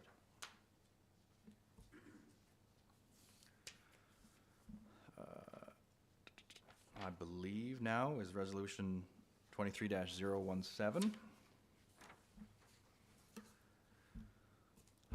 Moved by myself and seconded by Councillor Adams. Whereas an application was received from Boys and Girls Club of Summerside at 86 Cedar Street, PID number 303859 and PID number 303867. And whereas section 19.5 of the City of Summerside zoning bylaw states the required side yard setback is 4 meters, whereas the proposed side yard setback is 3.39 meters. And whereas section 7.2 of the zoning bylaw allows for a variance to be granted after council has considered the following tests. A, that the hardship is due to unique physical conditions of the lot or property, including small lot size, irregular lot shape, existing building location on the property, or exceptional topographical conditions, which make it impractical to develop in strict conformity with bylaw standards. Exceptional topographical conditions may include but are not limited to trees, slope of the land, etc. B, that the proposed variance meets the general intent of the official plan. C, that the proposed variance meets the general intent of the zone. And D, that the proposed variance would not impact negatively on adjacent properties or on the essential character of the surrounding neighborhood, including taking into consideration any comments from neighbors. Be it resolved that council grant a variance 16% to allow the side yard setback on the south side of 3.39 meters, where 4 meters is required. This application bears the recommendation of the Planning Board meeting of March 7th, 2023. If there are no comments or questions, all in favor? Aye. Opposed? Carried. And I believe that is everything. So just to clarify, I think we need to just confirm the dates. The next planning board meeting, there's a special council meeting on March 28th, and I guess it's proposed that we put the next planning board meeting on that night as well, if we have the consensus of planning board. So your worship and Deputy Mayor Snow, if that's okay, we'll move that planning board onto the March 28th special council meeting. And that will allow us to have a final vote on all those recommendations on April 4th, which is, that's our committee, or formerly committee, or committee of the whole night, and we'll just add a special council portion onto that? Or is That's correct. Okay. Yep, it's in my calendar. Oh, good, okay. So as long as Brian gets it out to make sure we follow all the Okay. guidelines and timelines. Great. So anybody that had, any members of the public that had questions tonight on any of those should be addressed at the March 28th planning board meeting. So, thank you for your attention, everyone. I still have 3/4 of a cup of water, and I'll hand it back over to your worship. Thank you, Councillor. Does Council, do you want to take a minute, or do you want to just keep pushing through? Everyone's good?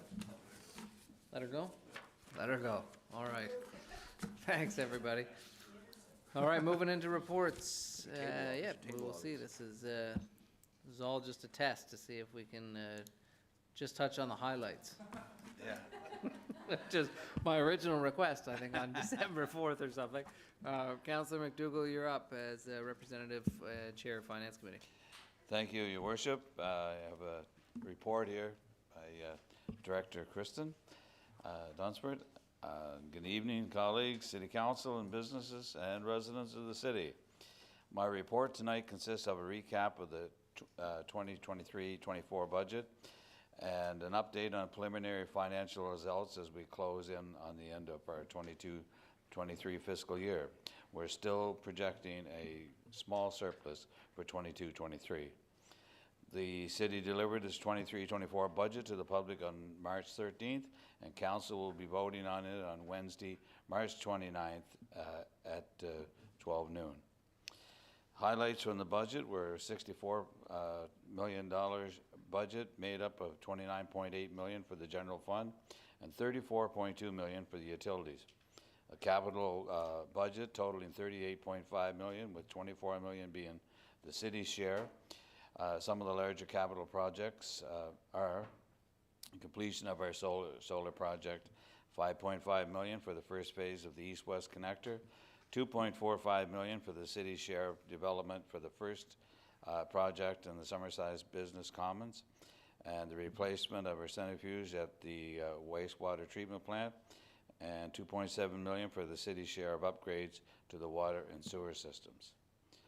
We also had a $50,000 increase in community support grants that will be provided to nonprofit organizations whose sole purpose is to service the more vulnerable population in our municipality.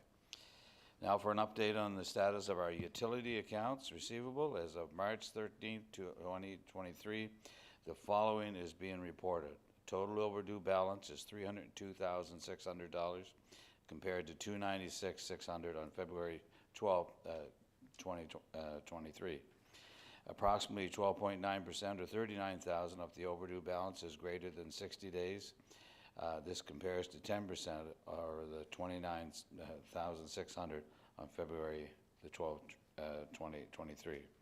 And I believe that number is a little lower. There's been some accounts satisfied. So basically, that's all I have, Your Worship, and unless there's any questions. Thank you. Thank you. Thank you very much. Thank you, Councillor. Item 7B, Councillor Adams, representative for Governance, HR, and Communications. Thank you, Your Worship. Looks like mine's already been paraphrased, so maybe we'll try and get a little more meat in this next month. But, Jennifer Egan, congratulations, Jennifer. She was a successful applicant for a utility customer service lead position, and Jennifer has been an employee downstairs for quite a while, so that's exciting for her. Competitions are currently underway for Director of Human Resource and Legal Services, an IT specialist, and police constable, as well as a semi-skilled laborer. I'm not sure what a semi-skilled laborer is, but anyways, we will get a definition on that one too. Staff recently held a fundraiser for the Humane Society and also supported Pink Shirt Day on February 22nd. So that's it for me. Thank you, Councillor. Do you want to touch on the communications, Councillor Adams? Yeah. I know you've done a lot of work there on that. Yeah, and you lately. can sort of back me up on what I miss. We had a meeting last week with Deputy CAO JP, who's also Director of Community Services, and CAO Gordon, and myself and the Mayor. And they've done a tremendous amount of work. They've met with all the directors. So the aim was for them to sort of meet with everybody, see where everybody's at with how they communicate with the city, and then see how we can sort of pull this all together. Also is to get everybody on the same page with a template and our branding and so on, so that when you look at our page, you automatically know, like, this color, this symbol is for the electrical department, and for each one. I think, like as JP said, JP's been a staff member for years, and he is really learning a lot about what all of the different departments in the city do. So I think it's now they're realizing just the amount of work there is to it. So this also goes along with the web page, that they're starting to pull that apart a little bit and see. I know myself, I find it very cumbersome, and I sort of semi-know where I'm going. So sort of to fine-tune that a little bit and take some of the old stuff out of it, stuff, for lack of a better word, that we don't really need, and that makes it sort of a trickier path than it has to be to get to the need to knows for people wondering about our city. And also Tanner Duran he's with Community Services, and he's done a tremendous job trying to keep us on brand and a common message coming from the city. So if you look at our press releases and our social media of late, it's a little blurb with the picture below, but then there's a link to the bigger story. So it's not content heavy. As soon as you look at it, you get the idea of what it is you're looking for. You can quickly go through it. If that's not it, you can keep going, but if you want more information, it's quickly there. So Mayor Dan, what else was there that? Oh, you touched on most of it there. Okay. Councillor Adams, they removed a lot of the back end of the website. So much stuff. A significant amount. So if people are interested in searching the City of Summerside website and finding out what they're looking for and how they're trying to navigate it, that feedback is certainly welcome. And they are working through a data-driven process so that they are identifying what people are looking for, so that the website itself better responds the pathways that our residents want to use. So anyways, they've done a lot, and staff's done a lot of work. Harry's done a lot of work with staff. I think it's coming together. I think they come back again next month. It was interesting. Remember they pointed out how they weren't getting, there was something going on at the Dome, might have been bubble soccer or something, and they weren't getting as much uptake. They had put it out on Facebook and so on. And then somebody said, well, it was the younger people they were trying to, get it announced to so that they could participate. And somebody said, well, that has to go on Instagram. And as soon as they put it on Instagram, it was sold out. So it's just, they're getting to know their audience, and that's a big part of it. So, yeah. There were like two other things I had there. No, Carrie, sorry, I put you on the spot. The other one, the staff is looking at off-hours calls, so there'll be evenings, weekends, calls for power outages or whatever, making sure that identify that as a gap, and are putting in place the structure to make sure that phones are consistently answered at a consistent number, and we're not using police dispatch as the point of contact, which I think is really positive. And then the only other one, they did talk a little bit about, they're gonna be exploring using utility bills, mail out to provide information, particularly for older adults, and then for programming that's available for, I didn't write this down, Carrie, I just thought about it. So again, I feel like I put you on the spot, because what else did we miss? Anyway, so there's a lot of pieces to the puzzle that are underway, which is great. I just have one comment.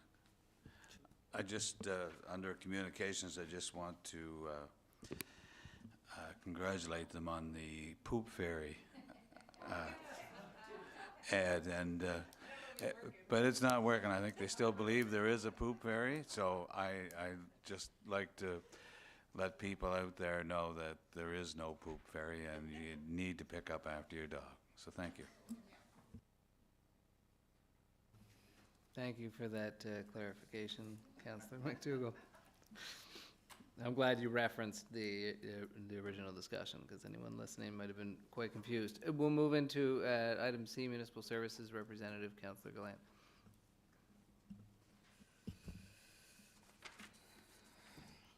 Your Worship, Councillors, Public Works Water Sewer Utility highlights.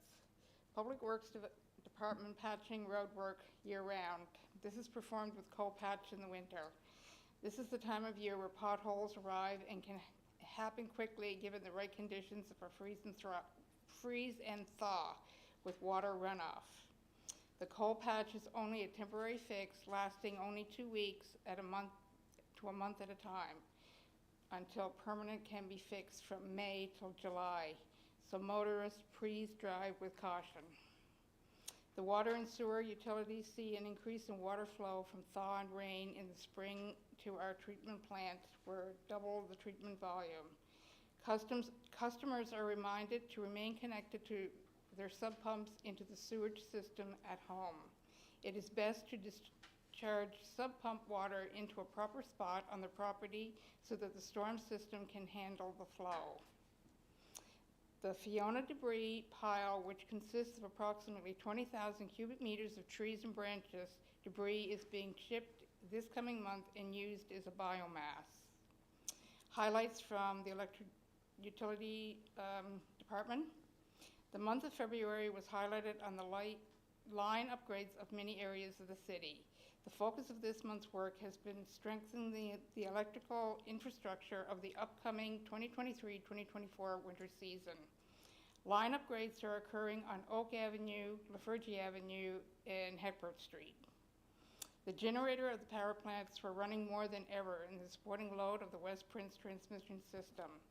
The plant would logged in at 208 hours running engine of the month. Operational status. The generator ran 208 hours.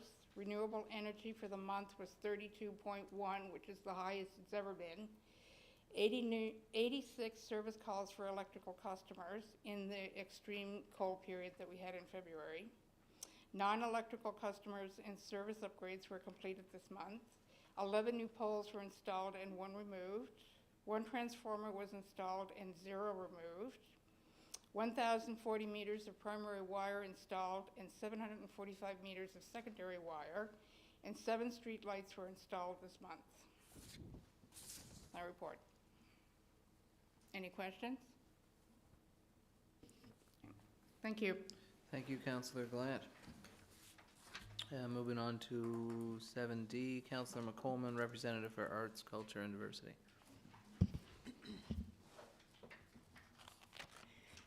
Thank you, Your Worship, and good evening to my councillor colleagues. I'd like to thank Director Laurie Ellis for preparing the Culture Summerside report, and the following information captures some highlights of the Culture Summerside's activity during mid-February to mid-March. City of Summerside Mayor's Heritage Tea and the Heritage and Cultural Awards took place March 10th. Award recipients represented a wide range of heritage and cultural activities in the community in 2022. I'd like to point out that it was an excellent representation of awards presented to youth media, performing arts, seniors, and volunteer contributors that enrich people and the community's quality of life. The award recipients represented a wide range, and the tea was also an opportunity to mark the 150th anniversary of Prince Edward Island joining Confederation. As well, Wyatt Heritage Properties Incorporated, along with Culture Summerside, are working on the development of Summerside Arts Festival. Culture Summerside programming staff are developing summer events such as the Old Fashioned Carnival and our daily roster of museum tours. The full list of musicians that will be performing at the 2023 Concerts in the Garden series is available, and people can check the Culture Summerside website at www.alllowercaseculturesummerside.com/concerts in the garden. Culture Summerside, in partnership with Explore Summerside and Downtown Summerside, are very pleased to collaborate with island musician and storyteller Michael Pendergast to curate a new weekly ceilidh in the park between the Lafergie Cultural Center and the Wyatt House Museum for late summer and fall of 2023. The schedule for the 67th Summerside Lobster Carnival will soon be available for viewing. Again, www.summersidelobstercarnival.website for this information. Culture Summerside is excited with the caliber of the entertainment lineup, and again, Chef Robert Pendergast is back as the carnival chef with an impressive lineup of local guest chefs, culinary demonstrations, and taste testing that pair island lobster with other island foods in recognition of our food island. Sponsorship efforts are ongoing. The carnival dates are July 6th, 7th, and 8th, and there will be a press release of all the details and events that will be scheduled. And I'd like to just commend and give a big thank you to the department director, Lori, staff, volunteer team for the efforts and details and presentation in their programming and events. It's very high quality. And that concludes my report. If there's any questions?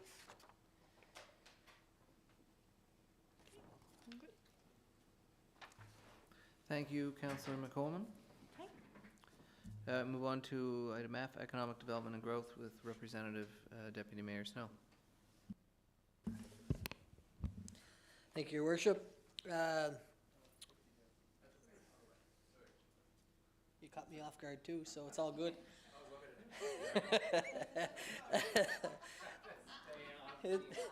It's all good. Give him a break there. He spoke enough already. The following is a brief update from the Economic Development Office. Well, there's lots happening within the office, including client servicing, assisting in labor recruitment activities, and a follow-up on the BRNE survey. There's one particular development we would like to highlight, one that has taken some time in growing our industry and tax base, so important diversifying our economy and attracting companies. To that, it is the construction at the Eco Park.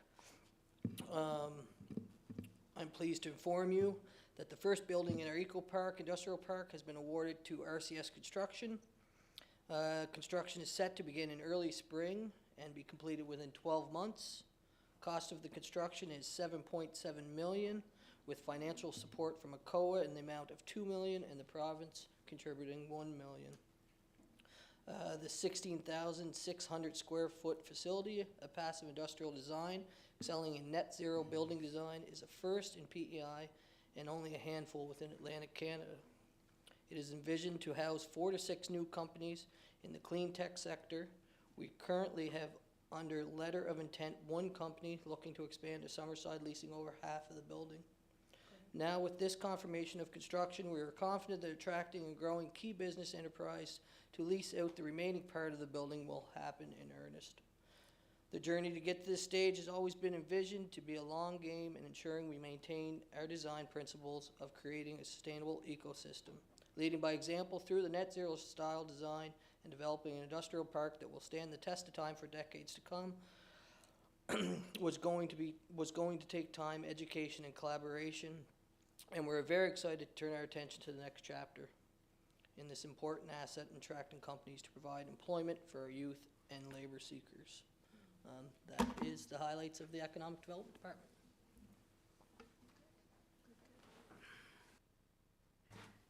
Thank you, Councillor. Now returning to Councillor Duran, Thank you, Your Worship. representative of Technical Services. Thank you. I'll never pass up an opportunity to just sit for a little longer. It's okay. Some highlights from Technical Services, and thank you to Aaron McDonald for preparing these. 6 building permits with a value of a little over $270,000 were issued for the month of February.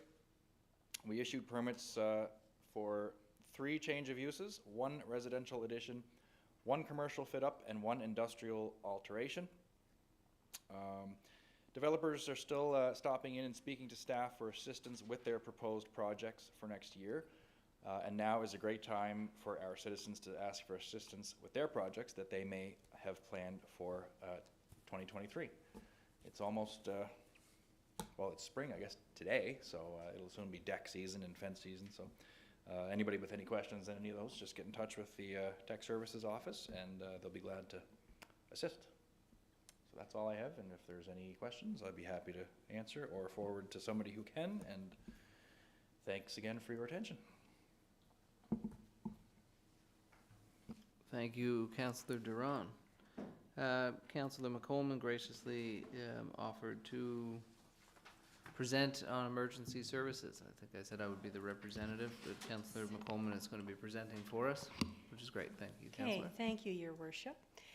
There's 2 reports to file. I'll do the first one, Summerside Police Services, and I'd like to thank Deputy Chief Jason Blackier from Summerside Police Services on this report. The first comments that are pointed out are on the police drone, which assists in locating missing person. We all remember that in February 2023, a person being treated for mental health issues escaped from the Prince County Hospital in winter conditions wearing light clothing and no footwear. An extensive search for the person was immediately launched using various resources, including a police drone. Using the drone and its heat signature capabilities, the operator was able to very quickly search a large area of land. The drone confirmed the person was not in the area initially thought, which allowed resources to be focused elsewhere. The person was then located and returned safely to the hospital. The final investment in police drones the financial investment in police drones has proven beneficial since the inception of the program, with the drones assisting in various types of investigations, including armed and barricaded persons, missing persons, and general investigations, including collisions and breaks and enters. The drones have been an important tool in increasing both officer and public safety. In the area of training, members attended various training sessions during the month of February, including 10 officers being trained in phased interviewing using funding through the Federal Guns and Gangs Initiative. This training teaches officers the most current and accepted techniques in interviewing witnesses, victims, and suspects. And I'll just turn the attention to the next report in emergency services, which would be the fire services. And I'd like to thank Ken Culleton, Administrative Assistant with Summerside Fire Department, for preparing the report. February 2023, there were 51 calls paged out during the month. 8 medical first responder calls, 14 alarm panel calls, 4 structure fires, 5 carbon monoxide calls, 1 appliance fire, 2 false alarms, 1 flue fire, 2 indoor smell of smoke, 1 cancel call, and 13 miscellaneous calls. Firefighters spent 161.5 hours training on apparatus staging, tactical ventilation, and learning the value of the new side-by-side utility vehicle.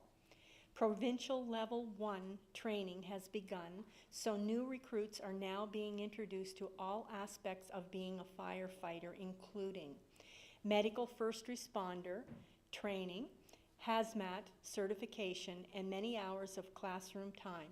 Practical field work will begin later in the spring. Some awareness notes to the community from the department would be looking at this month's range of calls truly shows how versatile today's firefighters need to be. It's no longer just about putting the wet stuff on the red stuff. We need to be emergency medical personnel, investigators, be able to analyze air composition, and be fully trained to rescue people from buildings, crashed vehicles, and even floating ice packs. Another sign of how times are changing, February 2023 marked the only time, other than Fiona, that Summerside Fire Services surpassed 50 calls in a 30-day period. In fact, looking at statistics from the past 17 years, we see that our call total average for December, January, and February is 53. This year, that total for the same time period has doubled to 106 calls. These numbers seem to be becoming the norm rather than the exception. And in conclusion, I'll just add to the emergency services as the liaison counselor. I continue to meet monthly with the Summerside Christian Council to build a good working community partnering relationship around any arising emergencies with weather systems, or to work together on behalf of residents in the community with any needs coming to the city that we partner on. And that concludes the report. Thank you, Councillor McColman. Councillor Morrison, Representative Community Services and Tourism. Thank you, Your Worship. This community service report was completed by JP, and I thank him for that. The Credit Union Place had the honor of kicking off February 2023 with the Bright Light music series featuring performances by Julie and Danny, Aaron Goodvin, Brett Kissel, and Night Lights After Party performed by local cover band Down with Derby. Not only did this event create no better way to kick off February, it served a purpose to celebrate and thank frontline workers and our hometown heroes for the countless hours they have powered through these past few years during COVID-19. The Canada Games rolled into Prince Edward Island in February, with Summerside welcoming over 2,000 athletes from across the nation. Credit Union Place facilities hosted men's hockey, karate in week 1, and women's hockey and bowling in week 2. The Silver Fox Curling Club also played host to women's curling in week 1 and men's curling in week 2. Needless to say, Summerside was certainly a busy yet happening place throughout the games. The Summerside Area Minor Hockey Association Tournament Series came to a close in February. These tournaments provide an estimated $2.5 million economic activity spin-off within our city. We see on average 10 to 16 teams each weekend, with upwards of half of those teams being from off-island. The tournament included 5 female tournaments, 5 A male tournaments, 5 AA male tournaments, and a preseason jamboree. Coming up at the Credit Union Place in spring edition of swimming lessons, and you have to register by March 27th, and it opens on March 27th, and a new developed Learn to Bowl program led by 5-pin bowling pro Joe Rainsberger. And just in closing, thanking JP for this, I'd just like to mention too, and I know I've said it before, but for anybody that was down there during the winter games, it was amazing. The place looked great, and so did the Silver Fox. So I want to thank everybody for JP and all his staff for their hard work, and all the volunteers that worked on the games. So, and just, I know I go on about it all the time, but I spent a lot of time there this weekend, and it's just amazing how busy that place is, and how clean it is, how they keep it the way it is, and how many people were there enjoying themselves this weekend. So, and any questions, we'll try to answer them.